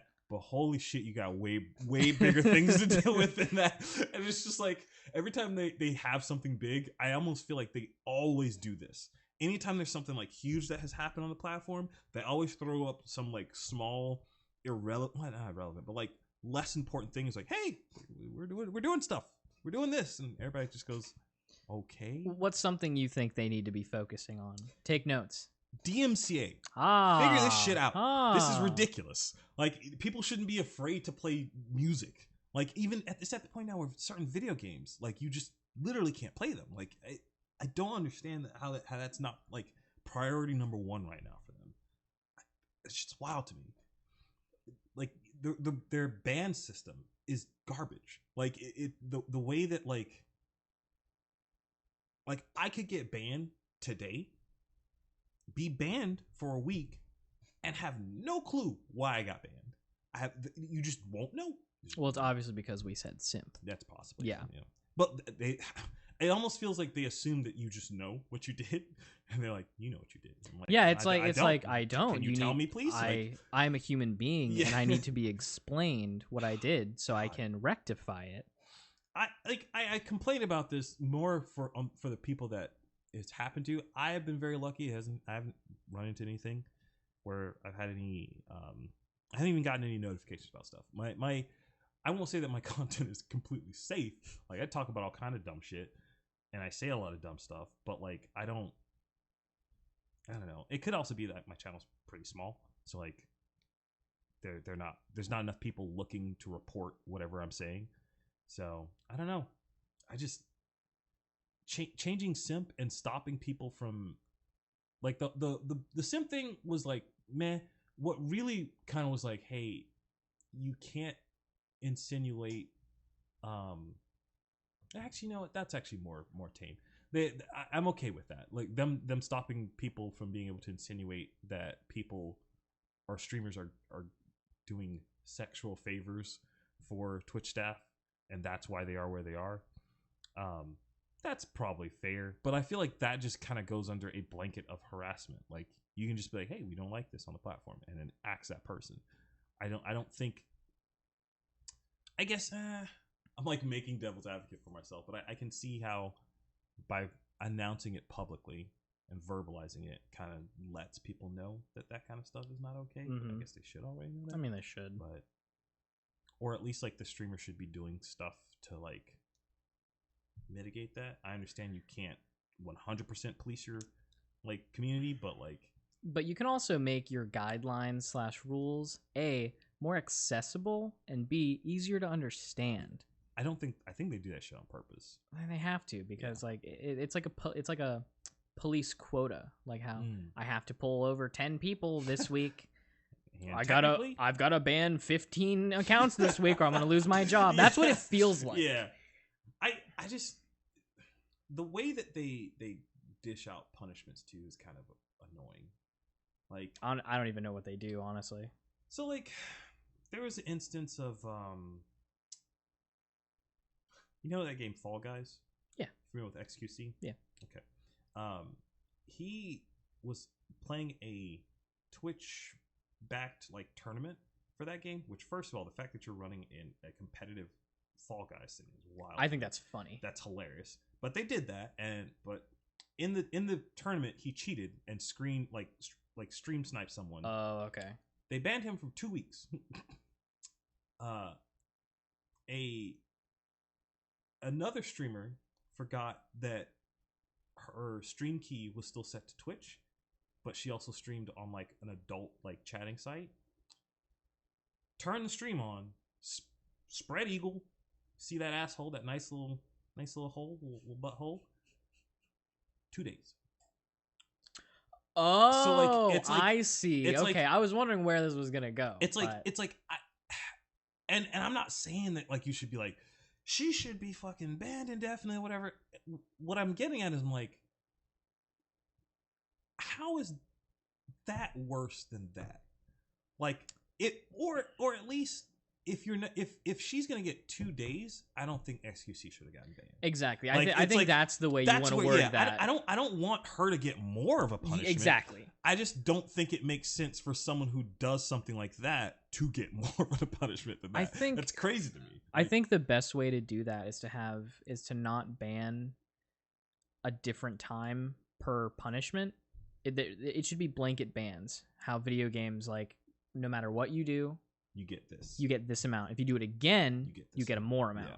Because then that just completely mitigates this conversation. If someone's like, "Oh, well, why'd I get banned this much compared to this person?" Yeah. Sorry, we have a blanket ban. If something happens that's against our guidelines, X amount of time. If it exceeds X amount of time, seems like an easy fix. Yeah. But I guess because again, like you said, we don't want her to be banned more. I honestly don't think she should have gotten banned at all. Exactly. Yeah, like, honest mistakes happen. Yeah. Sorry. Whoops. But like, I also understand that technically, if you do something that goes against guidelines, nudity, whatever, a blanket ban for X amount, and that's why permabans suck. Which obviously none of these have happened. Like from what we're talking about. I want to talk about my job when it comes to that, and I can't because it infuriates me, dude. Turn the mic. Keep the video up. Turn the mic off. Just well, oh my god. I agree. I agree with you. Exactly. Permabans are like the dumbest thing. Like they make no sense. There are reasons for them. I'm not saying that they shouldn't exist. But some of them make no sense, I guess. Most of them make no sense. Yeah. Like there are some things that just goes, okay, dude, you literally just shot someone. You can't be on our like stuff like that. But like there are so many things that people get permanently banned for, and I'm just like, why? What's a nice second chest doing for that page? Oh, I miss you, buddy. Oh man. Her name, but yeah. Whoops. Sorry, man. Text me later. I'll tell you. Yeah, I don't know. I wish that I'm in the same boat that I was in the first time I had like a YouTube and Twitch and everything, where I did everything on YouTube, Twitch, and at the time Mixer. Like I did the whole restream thing, and then I took then I start that whole thing died down, and then I started doing this stuff on my own again. And at first, I was doing it again. I did the restream thing. I would stream on all different platforms because I didn't want to be tied down to one stupid set of rules. Or like if Twitch saw something of mine and was like, "You getting banned for 3 weeks, bud?" You mean like the rules were different per platform? So I was like, if I get banned from Twitch, I don't want to be like, well, I can't do anything. Like I don't have a place somewhere else. And again, I took the affiliate, and I have affiliate now, and people can sub and whatnot. But that means I can't stream to anywhere else at the same time, which kind of sucks. But I feel like I have a YouTube now, so like if that did ever happen, like I'm not completely out of it. But yeah, YouTube, while there's problems with every platform, I don't want to say this and be wrong, but it seems like recently YouTube's been less restrictive than it has in the recent past. Yeah, like a little upscale. Yeah. Hopefully it keeps going. Things were pretty bad in 2017. Exactly. That's kind of where I was like, I don't want to say that and be wrong, but no, you're right. 100% right. There was that whole thing with PewDiePie, and then shit went fucking plummeting. We're talking about the N-bomb PewDiePie. No, that was this was the Wall Street Journal article thing about him being a Nazi, and then YouTube was like, drop his YouTube Red series, fucking take him off the platform, all this stuff, and then it was just like, that shit's not true, and they fucking like, they spun a lot of things he said. That being said, not an ideal person. Like I'm not out here being like, yeah, this man is like, he has a halo. No, like he's done some dumb shit. But that instance was really bad because that was the moment where like people talk about the adpocalypse on YouTube, where like ads just disappeared for like a lot of people's shit. So, but wait, what? Oh, I know that. I know who that is. That's no names. No, well, I've been saying names. I not. know. I don't. Whoops. Dude, it's DJ Lefty. What are we talking? DJ Lefty. That's true. Shout out DJ Lefty. I was actually just on your Instagram the other day, listening to them beats, bro. Doing some cool shit. Yeah. I don't like throwing people's names around unless they're okay with it, or B, they've been on the podcast already. Because then it's like, okay, I mean, your that's name's already out there. Understandable. Like, Sorry, John. Luck my boss. I'm gonna keep calling you John. Also forgot where we were at again. We're talking about YouTube and nonsense. Okay, well, sure. I was talking about that. I don't know. Yeah, you should. You definitely should. Yeah, it's quite the market. Don't say girl or apparently waifu not. though. You can't say girl or waifu. Yeah, you missed that. Twitch will fuck you up. They'll hold your message hostage. Brian says, what do you think is worse on YouTube, the algorithm for recommended or rewind time? They didn't do a rewind. What like year are we talking about? That's true. What year? Because if we're talking OG rewinds, those were pretty good. Those were pretty good. We liked those. Like the Slow-Mo Bros stuff. Like I like those. Those are pretty cool. I don't remember when they went downhill, but whenever they started going downhill, that's worse. Yeah, that's pretty bad. Yo, 2019 Will Smith. Hey. It as hot. Yeah. It as hot. No, we love that. I don't care how bad. The memes that come exactly. out. Yeah. Some of them are just good. I don't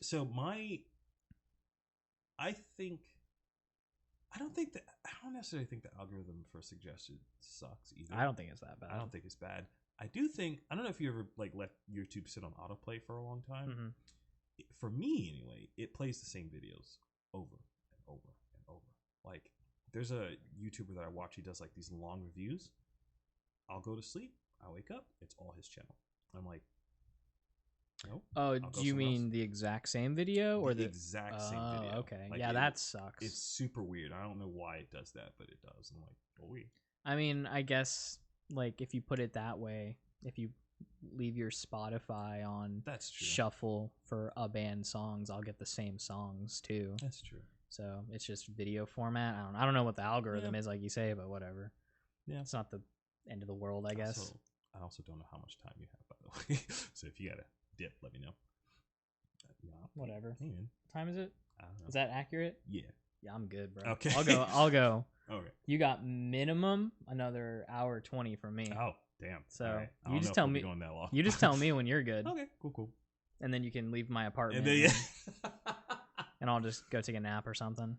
I used to really harp on this with people, but I've kind of pulled back from this for a while because it's not for everybody. But have you thought about like streaming or doing stuff like this before? Or I keep telling you this is like my favorite thing. So you should let me tell you my closet young. You might want to turn your microphone a little bit. Like, yep, and then you should be good now. If you're talking to it like sideways like this, it's not picking it up. My closet. Okay. Young favorite dream vault. I don't know what I'm trying to say. I get you. My dream job is I would love to voice act.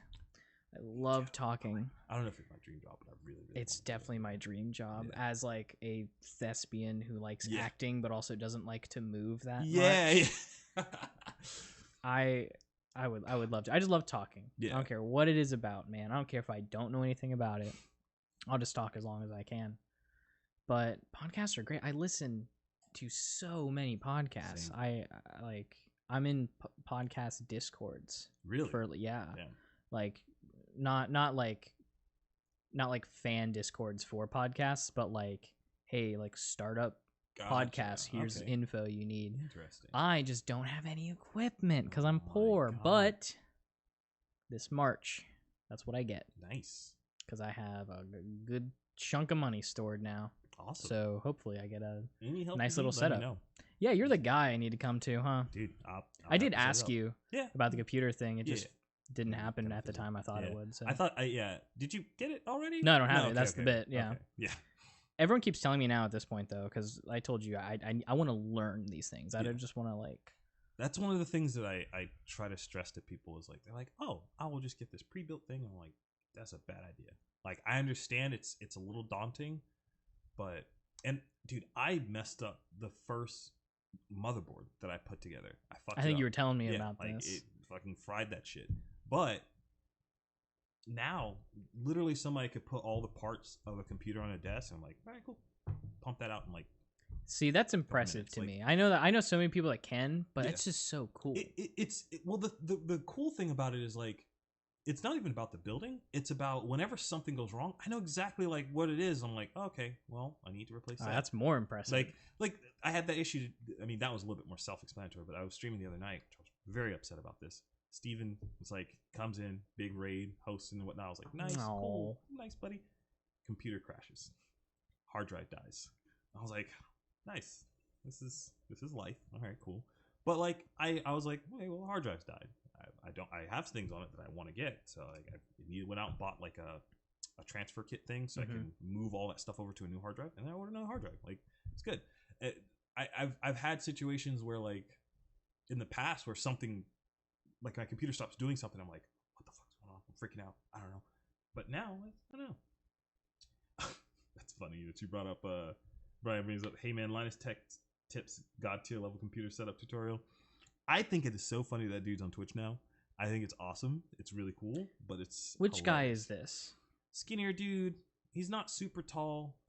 He's a huge YouTuber. Like like tech reviews, all kinds of stuff. Like he's a big YouTuber. But he's clearly putting some effort into his Twitch account now. Pale Canadian Tech Man. Yeah. I mean, I don't know. Yeah. I mean, I'll look into it. Sure, of course. He's a funny dude. I've seen him on like bigger Twitch streamers, like Discord calls and stuff like that. So like, he seems like a funny guy live.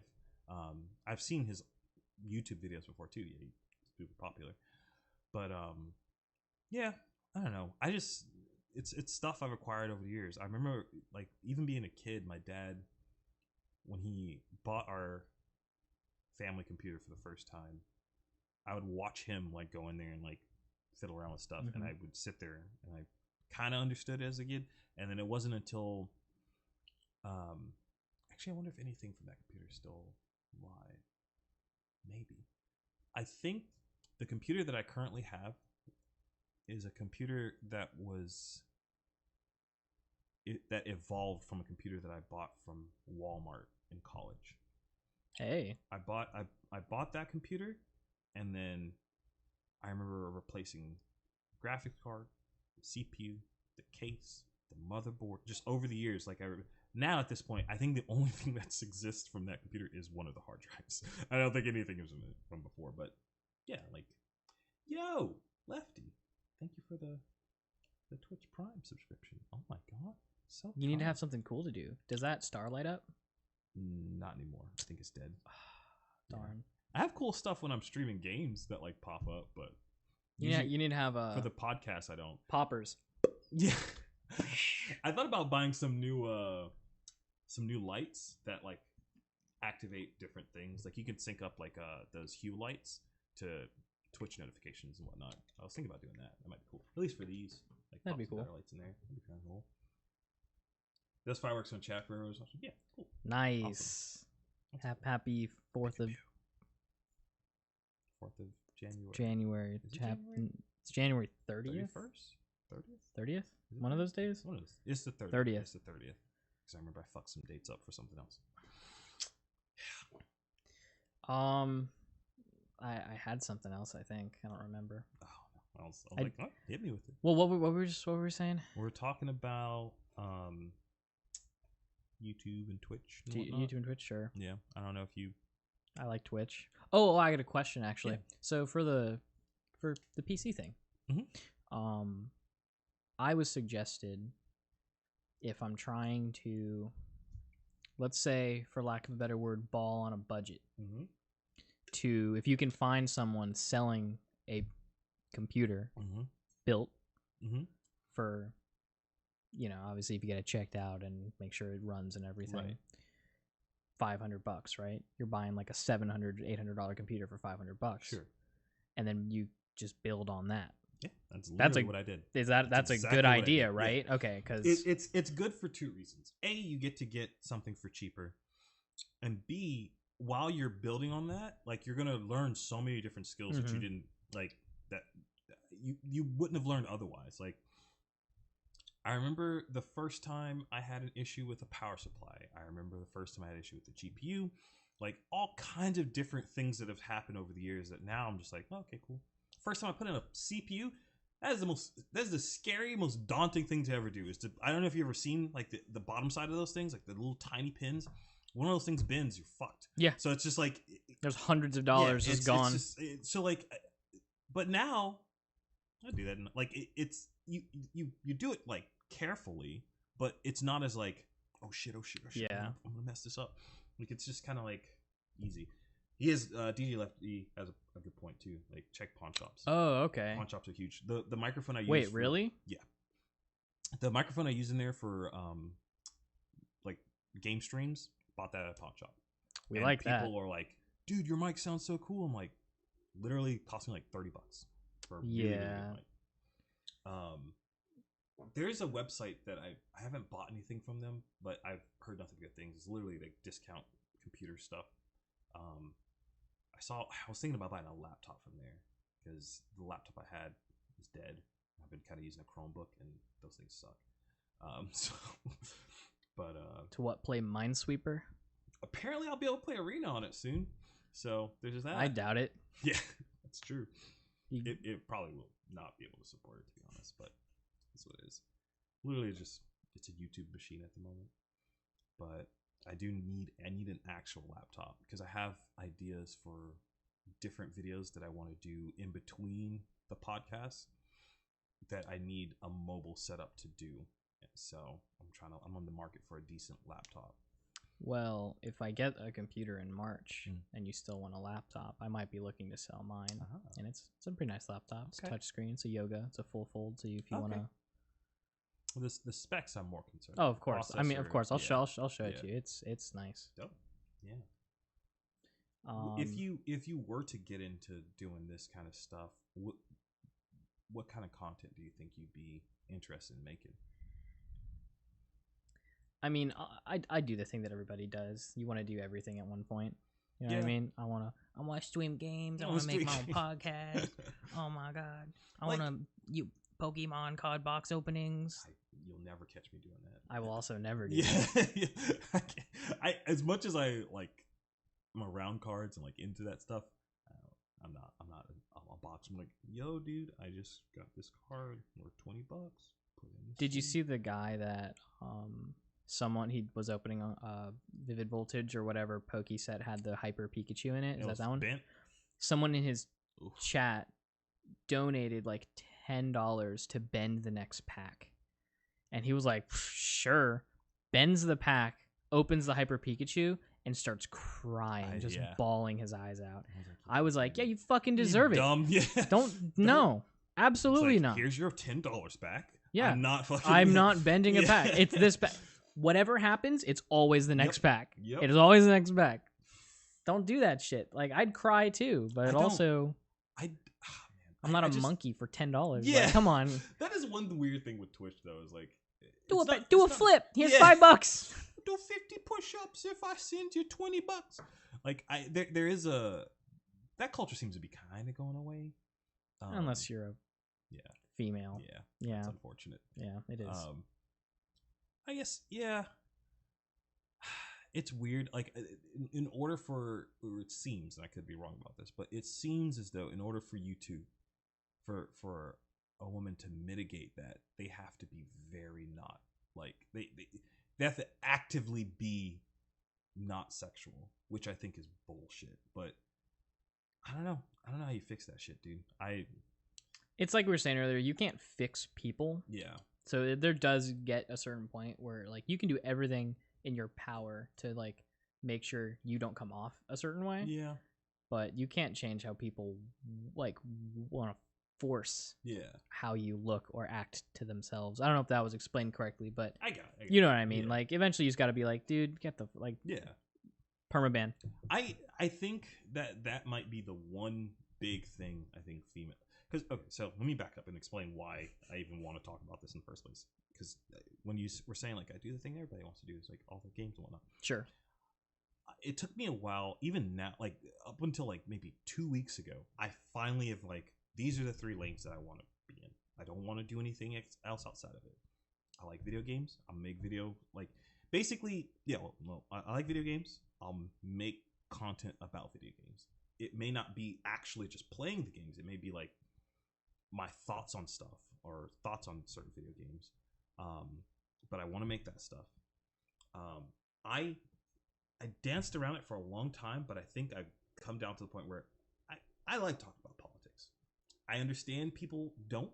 I understand that's not for everybody, but I do like talking about it. I like getting new perspectives on different things and like learning stuff that I didn't know about and like having that change my perspective. I've had that happen in 2020 like so many times. So I like that experience. I like that feeling. So I like video games. I like politics, and a very small sliver of just like sometimes I'm gonna run into interesting people that I just like. I like a good story. I like a good life story. So like if there's someone interesting and they want to come on, I want to hear about it. Like I had the D on from my gym who's like a vegan tattoo artist. Really cool. Like that. That was awesome. Like sometimes it'll just be that. But those are the 3 lanes. I don't want to do anything outside of that. Like if I do, it won't be on this channel. It won't be on my YouTube channel. It'll be on somewhere else. But like on as far as my YouTube channel and Twitch goes, that's it. That's what you can expect to see here. So in that realm though of like politics and even still I'm trying to figure this out because like politics is nice, but ideally I don't really like talking about like, well, this Republican did this thing, this person. Like what I'm more concerned about is the way that those things affect people from day to day. So like more like social politics, I guess. Historical politics. So like things that I care about are like how politics affect the world. Right. Like or affect the individual person. Sure. Like I like talking about feminism and stuff like that. Okay. Because I think that not this one feminist chick. Not blah, this blah, one blah. feminist chick. Like I'm sure this one feminist chick will probably say something that will prompt a conversation about stuff. But like I'm not super concerned about like this individual. I just like I'm intrigued by looking at the way that the dynamics between men and women have changed over the years. I think that's interesting. I would completely agree. Like so like in that realm of politics, like I do care about the other stuff, but like I really want to get down to like, people used to behave this way, people no longer behave this way. Why do you think that is? Is it better? Is it worse? Like that kind of stuff I like talking about and thinking about. So I hopefully get to make more videos and stuff like that. It's just, You'll have a fun next episode, I think, or the one we have planned. yeah. The most interesting person on the planet. He seems like it. I love that guy to death. He is so I never cool. get to talk to him in a long period of time, so that's why I'm really excited. Every single person that I've ever talked to that has not had a conversation enough with him, or they're like, I don't really know what he's about. I'm always just have one conversation with him. You'll just be like, oh, okay, this is a super interesting, cool guy. Awesome. He seems like he always gives the thing. Purposely not saying his name for us to be surprised, but the thing I like about him the most so far, from a professional standpoint, is like there's never any like bullshit when I have anything to deal with him. If something is wrong, or like if I fuck something up, he's just like, hey, you did this thing, that's bad. Or like if something needs to get fixed, or like he needs to find out about something, or he needs to know something or whatever, it's just literally he'll come and be like, hey, what's up with this? Oh, okay, cool. Like it's there's a lot of short and sweet. Yeah, there's a lot of like what I like to call drama frogs at our place of employment. Blank blank. Yeah. Blank blank blank. I hate that shit. So like I like when people are just like straight and to the point when deal with me. I get that like it's fun. I get that like it's kind of like watching to reality an extent. TV. There you go, reality like, TV. But at the same time, it's like I appreciate like straight and to the point. I don't know. So yeah, I'm excited. I can't wait to have him on. When you said next episode, I was like, well, Matt Drango's next episode. I was gonna say, yeah. I was like, next we have planned. Yeah, but yeah, it's gonna be fun. Yeah, get your Jamie shit set up for me. Yeah, I need to just have it. Yeah, just. I thought so. Like you can. Oh man, that'll just be cool. What? Just like people to have that. Yeah. Just being able to just thing. Oh, this, blah, blah, yeah, like whatever. Dude, that is like I can't. The moment that I'm able to do that, I'm gonna be like, I like this. I quit my job. I'm just gonna do this full time. Yeah. I just want to be able to like make sure it's worth it for that person. And I know you were just like, well, alcohol, whatever. Like I have to pay you. I can't not pay you. Sure. If you're doing something like that. Because for one, I had my brother do it for like the first 2 or 3 episodes, and I could tell like, yeah, this can be boring. But there's a way that it can't. Like there's a way to like make it good. Like there's a camera set up in my room. Like I do want that person to be involved, but I want the focus to be on the guests exactly. So, man, I want to do that so bad. You have no idea. You're gonna kill me. I also have the idea of like I wanted to do like some IRL, like going out. I have like a hand camera, like camcorder set up. Like vlogs or like not vlogs. I just want to like genuinely talk to people about that kind of stuff. Like the stuff I was talking about with like the relationships between like men and women and all that stuff. Like I would like to go on to a campus at some point and just be like, hey, let's talk like about interviews. This. Like yeah, okay, interviews cool. with other That people. would be awesome. I really would love to do that. That would be super. I'm a good camera guy. Okay. All right. Just so you know. I need a camera guy so bad, dude. You have no idea. He's like, well, I'm right here. I need experience, man. Yeah. I didn't go to college. Come on. Yeah.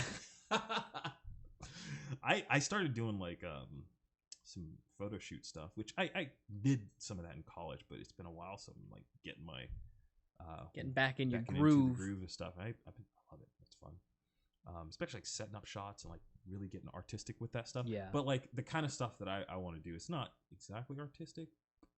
More of that comes in editing, which that shit's fun for me. I like editing. I don't necessarily like the videography stuff of it. That's what I do more of. I do most of the videography stuff, but I like editing more than anything. So I was gonna say I actually, you like wait, so editing like video editing? Yeah. Okay. Yeah. I need to talk to you more, man. You're just saying like music to my ears here. To me, it's like you get a raw piece of clay and then you can just mold that shit into whatever you want. Like you can kind of morph it into like something. Like I shot a video a stream that same night where my hard drive died. Yeah. Oh, dude, that'd be fun. I'll get to that in a second. But I was listening. Do you know who Jesse Lee Peterson is? I know Steven's talked about him a little bit. Mm-mm. A ridiculous person, absolutely ridiculous man. But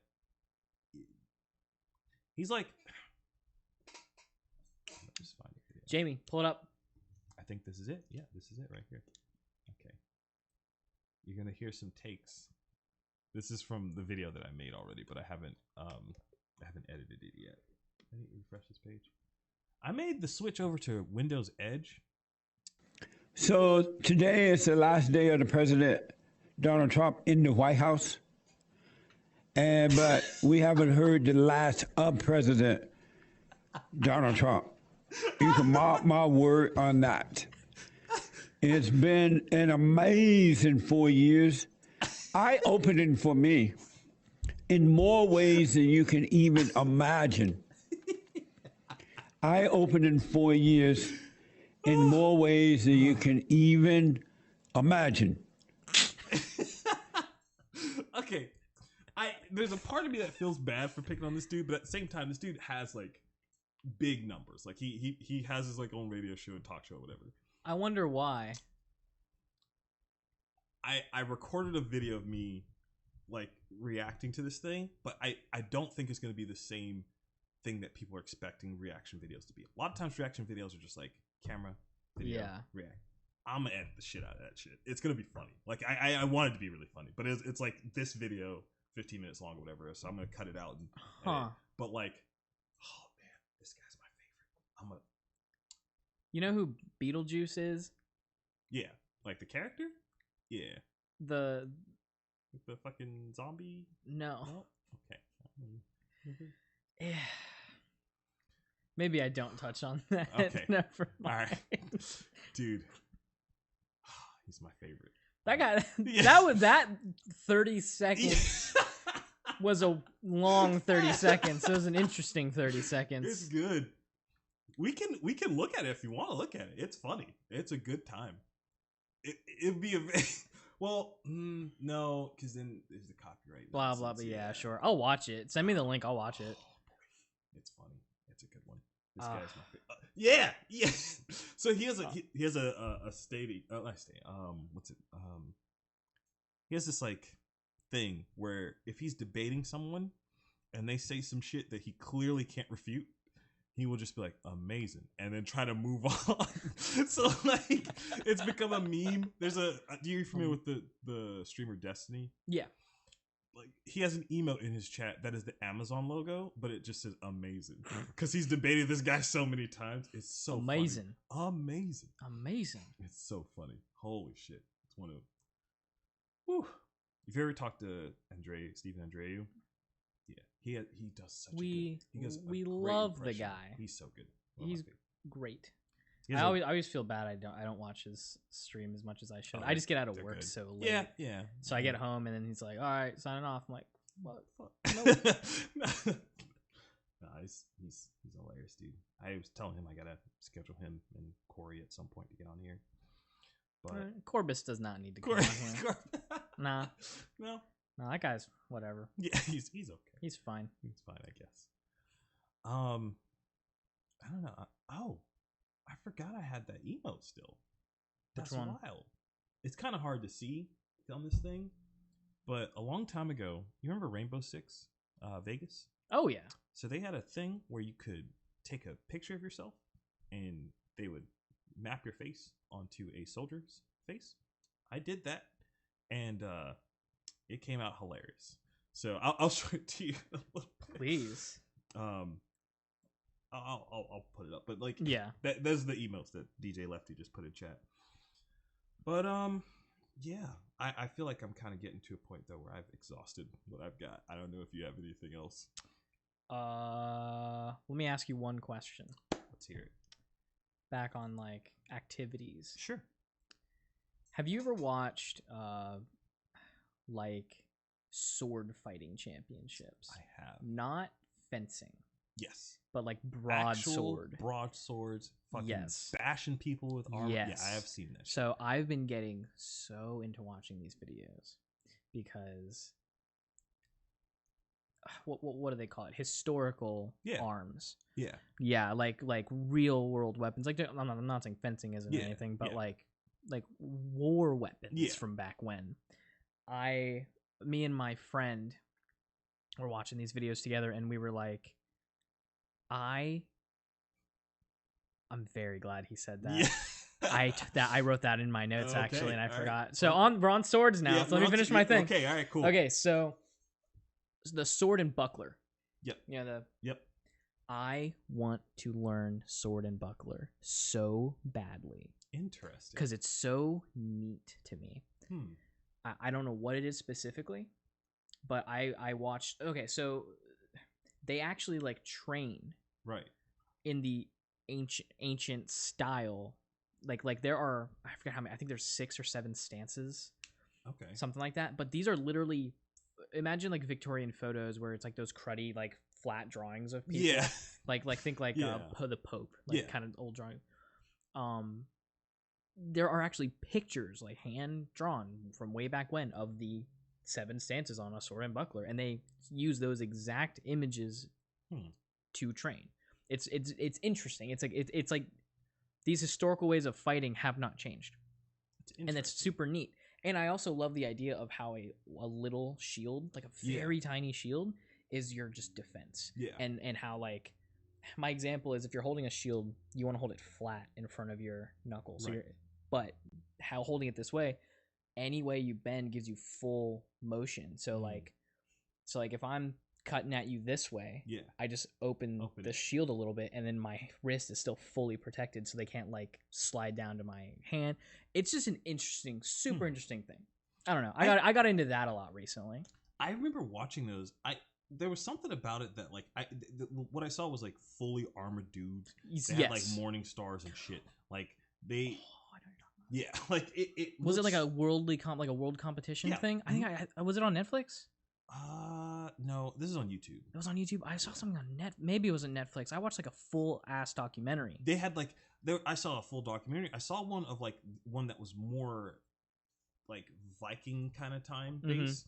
That one I saw on like Netflix. Okay. But I haven't seen that. But I saw that, I was like, this looks really cool. The only thing that I couldn't quite understand was I was like, these weapons can kill you if you don't have like, so like how is this legal? They're blunted, obviously. You're still getting hit with blunt so like the weapons. blades, I think, like obviously the blades are, but there was like morning stars. Yeah, and I was shit, like, right? that will kill you. Yeah, no, like, that'll kill you. So it looked really cool, and then like those dudes would take off like their helmet and they're fucking bleeding. Oh yeah, yeah. So, it's like serious shit. Yeah. It's pretty cool. I thought it was pretty dope. All right. Okay. All right. Well, thanks, Brian. I appreciate. Thank you for. I want to just thank you again for coming on my podcast today. Hey, man. And anytime. we work at the same place. You know, we know a lot of the same people. Yeah. And this place of business brings up a lot of fun questions. You know, great conversation. Is salad a soup or a cereal? Or how many fourth graders could you take on in a fight at once? You know, just fun conversations.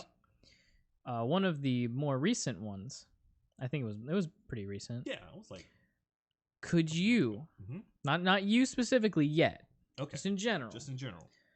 I asked this to everybody. Okay. If you had, with no additional training, a katana specifically, right? A katana. Okay. A katana. If you had, those are pretty long. A katana. Yep. Could you take Jackie Chan to the death? And now I ask you this question because there's been some controversy between you and pretty much everyone else. Yes. So, and I need reasonings. Okay. And I'm gonna play devil's advocate. Yep. I'm not saying you could or couldn't, but I'm gonna bring Yep. Hit me. So like. So blanket question. Specifically katana? Absolutely not. No way. Do you remember the original question? Was it katana or was it just a sword? A sword of my choosing. Okay. Well, then we'll say that. Yes. If that was the original, yes, sword of your choosing. If it is a sword of my choosing, 100% I win. Okay. The reason I say this, like a katana, and this will hopefully explain some other answers. If someone gives me a katana, I have no fucking training with katana. Those things are heavy as fuck. They're really long. Like, I mean, what was it? Nagatana?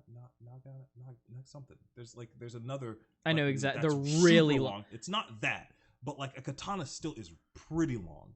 And there's a reason why those guys train so long before they're able to like use them in combat, like back in the day. There's no way. That ain't happening. However, if I had like a very light, like machete-esque weapon, I'm good. Sure. Okay. I'm good. Like something that like all I need to do is land one decent hit, and it has to be sharp. It can't be like of course. Blunt. Yeah, of course. Really sharp. Because this is to the death. Right. The reasoning was he has nothing. He literally is naked. That's it. Oh yeah, we specifically stated he was naked. He has no that clothes. is true. Naked Jackie Chan. Nothing. Naked Jackie Chan. I 100% am winning that. The reason is like I don't need to like. I'm not saying I need to be like proficient, but I feel like I'm athletic enough that I'd land one good blow. And with a weapon like that, you need one good blow. Like whether or not it is something that cuts the arm, like it doesn't even cut through. If I cut enough, an artery or something like that, I'm good. Yeah. And same thing with the leg, like any like extremity, hell, even a finger or something like that. That's enough that in that moment of him like reeling from like his finger just got cut off. You just go in. Yeah, I win. So it's like with the specific right type of weapon, yeah, 100%. Like that changes me winning or losing drastically. Like I don't understand why everyone is just like, no, he wins. Well, you've seen his movies, bro. I have seen his movies. Come on. I've seen him training. I've seen this guy. Like, oh, I understand. see. You studied him, so you know his weaknesses. That's cheating. He's also like that's a 2-week ban on Twitch, I think. Well, there it is. You see the little fucking wrench, little Twitch there it staff is. comes in. No, I don't know. I'm assuming you would say no. Oh hell no. Absolutely. Have you seen even me with a rather like a decent weapon? Like, if I had a gun, maybe. If I had a gun, maybe I could beat Jackie Chan. I love how it's a maybe. It's not. No, yeah, I don't try. Have you seen those giant, like they're not called bow staffs, but like the really long, like think bow staff, but like way longer, basically. Like a pike? Maybe. Yeah, it has like sometimes they have a thing on the end. Like a staff. So it doesn't have any metal on it. It's just a stick. We'll go ahead and use them. Is that a pike, the one with the metal and like the little ribbon at the end where it's like really flimsy? Yeah, it's like a spear. It's basically but I see it in more like Asian, Japanese. Yeah. I'm sure there's a correct name. Well, for sure, it, that even. I pull my gun out. You're so fast, you just bam right out of my hand, and then I'm dead. All right, you got me. Weapon. You got me. But I think if like, without picking gun, if I was put in an arena, Jackie Chan comes out and they're like, pick a weapon on the wall. I'm going like, if I could do like a short sword and a shield. Yeah. Like if I just shield gladiator style, a giant poking mechanism. I don't even think I'd want the shield.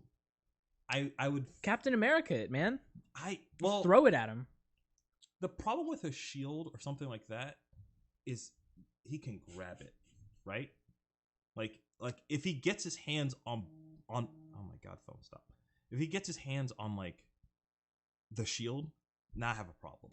But with a sword, sword and shield. If he grabs the shield, he's dead. Okay, I guess. Yeah. That's that counter argument. That's true. That's fair. He ain't getting close. If he tries, like the best thing he can do is like put enough force into the shield that knocks you back. That's what I would be scared of. I wouldn't. You just got to matador it though. I feel like it'd be a lot of like distance with whatever weapon I have. Like I don't even know, man. I have no idea. Because like I'm not comfortable in any. Oh, you know what? Full honesty, if I had to do this, I would probably take a foil. Yeah, like a fencing. Oh. Yeah, I believe that's what they're called. I think they're called. You're probably right. Or like a Spanish, like a Spanish sword. Because I only say this because I'm a theater. So I was saying I'm thespian. I did a lot of stage combat. Oh, okay. And that's my like forte in the acting world. Oh. But we learned fencing in stage combat fencing, which oddly enough, you just learn fencing and then learn how to not hit, how to make it look like it's real. But it's they teach you how to fence. So if I have any knowledge in any type of weaponry with actual practice, it's that. It's that. And that's not necessarily a weapon you can grab or something. It's like, a bad, and my point is to keep you away from it. So I would go foil. I would just poke him enough times until he bleeds out. Yeah. That's my Jackie Chan defense plan. Oh. I just like that sentence now. What is your Jackie Chan defense plan? If I have the light machete-like weapon, I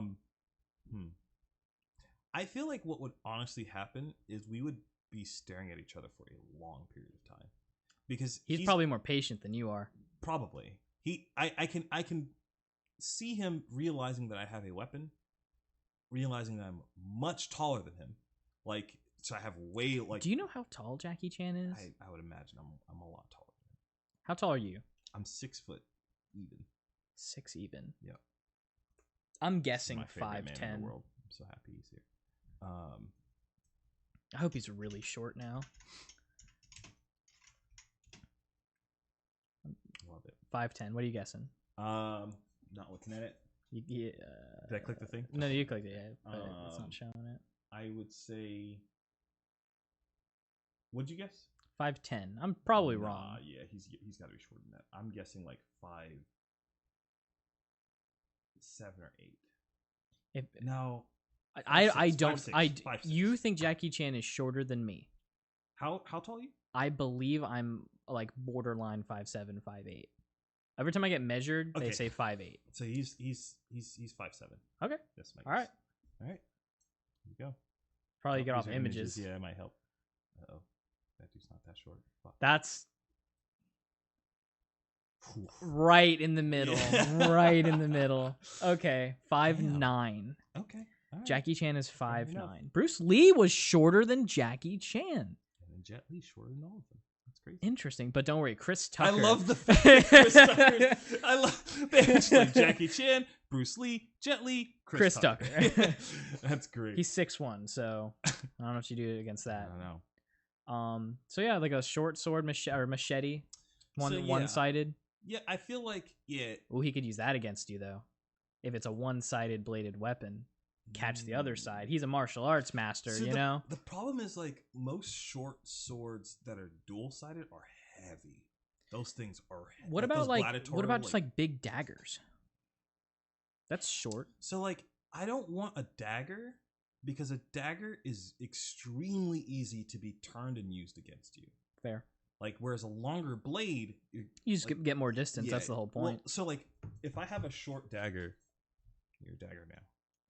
You're a dagger now. If I have a short dagger like this, it's very easy for someone to bend the wrist, and now I'm fucked. Oh, whereas a long sword, even if they bend the wrist, if it's just gonna hit me on the side. See, I think my foil method wins. That's true. I like this method now. I'm taking this to work. Yeah.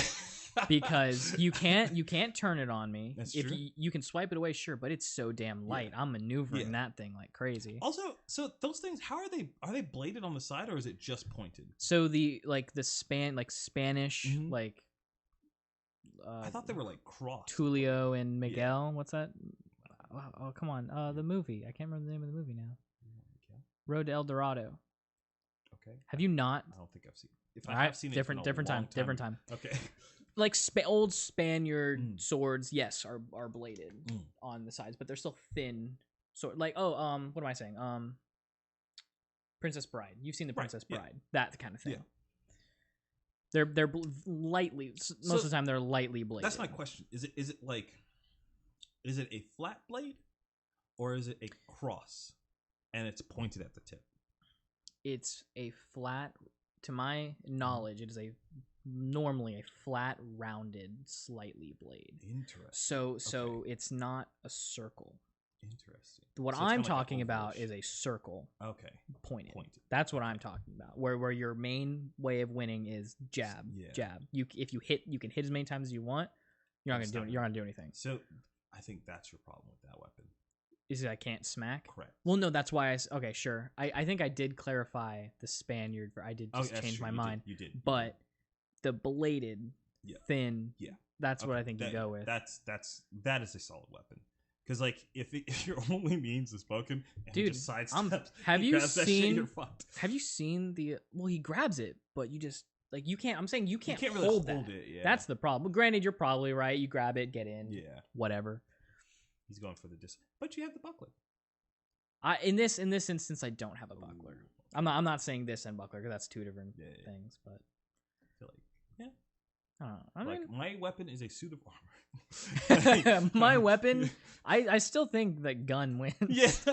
I think my weapon is gun. I saw there was like a thing that was testing whether or not old school like armor could stand like bullets. And I don't remember whether or not they did or not. I know like some old Japanese armor does. Like I those think like almost those paper thin layered like armors, those are like bulletproof. I've seen this with like I have seen this with multiple things. I've seen this with chainmail. Yeah. And then I've seen this, like the old I don't know what they're called, but like I don't know what time period it was from, but it's the armor suits where the stomach protruded out and pointed a little bit. Does that make sense? So imagine your chest comes straight down and then your stomach goes out and then back in. Oh. So it's hollow on the Yeah. inside. It's like that. It's like you have a double layer. It's like Those were made when those were being interesting, very interesting yeah, thing. yeah. I won't keep it for too long, I promise. you're good, You can go home whenever. Yeah. The time period, and this is one of the things I like talking about history. Yeah. The time period in which guns like first started coming into play, like because like the Chinese had gunpowder so long before the Western world. Yeah. And it's not portrayed that way in movies, though. It's not. Weird. Well, it's Pirates of the Caribbean 3. Well. Got him. Yeah.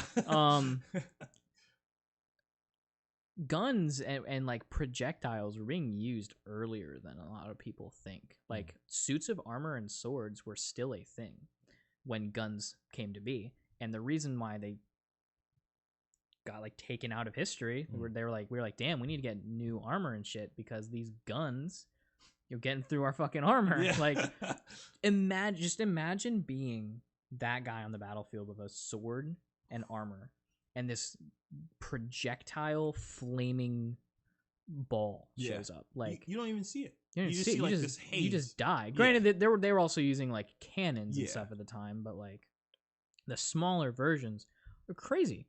And the protruding armor was a thing for arrows, because arrows was the projectile weapon prior to like gunpowder. Exactly. With regular flat suits of armor, arrows were strong enough to just punch through it. Pierce. And then same with like the chainmail you would have under too. It holds. It goes right through it. But when you have that protruding thing, it would hit and bounce off and slide. Makes sense. Yeah, and it was really like good. Yeah. But then the gun, the gun came out, and not much you can do after that. And I don't know. It's interesting to think that knights were getting shot with guns at one point. I remember. I just think of that scene in, I think it's The Last Samurai. Is that the movie where like they literally are samurai like on horseback and they're running up to fight like these, I guess they were like American soldiers or whatever, but they had like Gatling guns. And I was just like, it was supposed to be like a historically accurate. They're gonna block all the bullets, you know? Genji. Yeah. Easy. Yeah, easy. That did not happen. No. They all died. Except for Tom Cruise. He didn't die. He was fine. I immediately don't like this movie. It's not a good movie. It's a funny movie, but it's not a good movie. Yeah, you know, all the master he's Asian the last samurai die. Yeah. Except for Tom. But the white guy lives. The whole premise is like he was like fighting in like some American or European army. He gets captured by the Japanese. They like him. They train him to be a samurai because he's Tom Cruise. They're gonna like him, right? Everyone likes Tom Cruise. Everybody likes Tom Cruise. And then like he joins their side, realizes that the nice. Yeah. Thanks. Thanks. We got there. We realizes like, oh, what I was doing before was wrong, and I'm a bad person. So then he like joins the Japanese side and becomes the one white samurai guy. and then like they go and fight those people. I'm like, we got guns, and like they get fucked up. But it's interesting. It's a very interesting movie. All right. I could also be remembering it incorrectly, but well, I am very glad I got a Jackie Chan answer out of you Hey, with explanation. listen, people have been pissed off about my answer for a long time, and I'm glad I got a chance to defend my answer. And for the record, I'm a little more on your side. Yeah. I'll give it to you. Like, if you're giving me a giant weapon, I'm fucked. Like, there's no way like he's gonna beat me. But if it's something that it's light enough for me to manipulate, but sturdy enough and sharp enough that when it connects, oh my god! Thanks, Ken. Whoops. I think everyone knows who he is now. Yeah, I think everyone He's knows who been here that before. is. What's up, buddy? I don't understand why people are so. How old was he? Did they say his age? Jackie Chan? Yeah. Oh, wait, hold on. Is that part of the question? How I assumed old is it was- Jackie Chan? Yeah, so from what I understood, that question was current Jackie Chan. Oh, I killed Jackie Chan. Yeah, okay. If we're talking about Jackie Jackie Chan in Chan's his old. prime, Jackie Chan doesn't do this shit anymore. He's old. like, He's got. You typed in height. I but know, I like- was kind of hoping that it would just be there too, but what the hell's happened? Yeah, you're really good at this. Yeah. Oh, see? oh. There we go. 66. Guys, I don't remember. I don't remember this being part of the conversation. He's old. He's not young. Oh, that's not.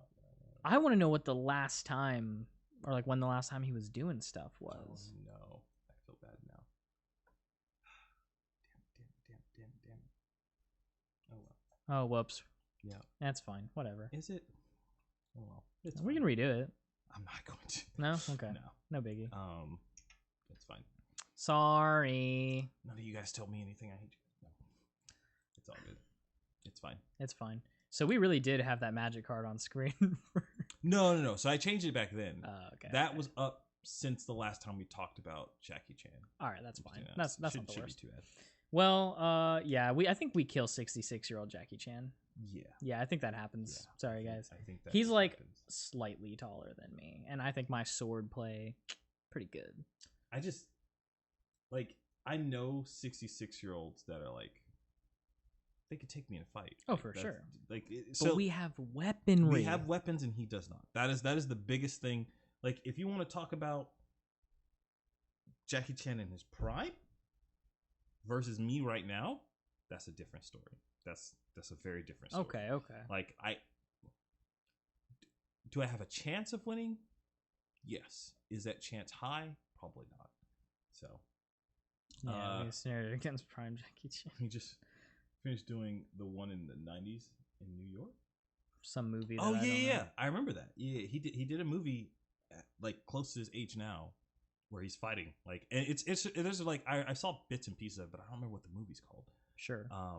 There's a really funny part in there where he's fighting like some younger guys, but like I don't know if it's actually Jackie Chan playing Jackie Chan or if it's his character or whatever. But they respect him a lot, so there's a lot of times where like they'll hit him and like he gets knocked down, but they're like, I want to keep fighting. So like they wait for him to get back up, and he's just like, okay, cool. And then they get back to fighting again, and like I thought that was really cool. That's so sweet. Yeah. No, we were talking Legend of the Drunken Master, Prime Jackie Chan. I don't know about that. Rumble in in the Bronx. That's what it's called. Prime Jackie. Yeah, let's talk about our hit favorite movie of all time, Leprechaun 5, Into Hood, Oh, I forgot about those movies. Leprechaun 6, Back to the Hood. Yeah, I just wanted to say that. I just wanted to say the Like, those are worst real movie films? titles of all time. God damn it.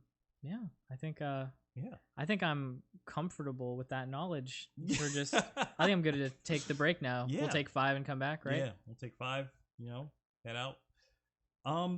This is weird. I haven't done this in, what is it? It's been 4 months? Really? 4 months since the last upload, I think. I like this idea of taking breaks from like the podcast. I don't like I'll never stop just doing them ever, but like having there be like a little break period is nice. The difference is this time I have like other video ideas to work on. Yeah, like, it's last not time. like you're just It's stopping silence, everything. yeah.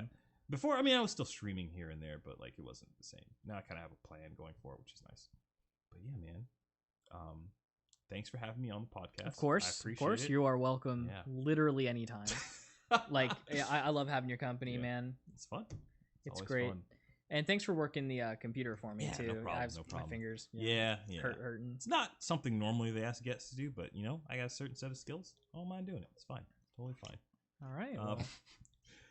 Well, Really though, thanks for watching. I will probably be playing something later tonight. I don't really know what else I'll be doing. I do have podcast episodes set up throughout the week.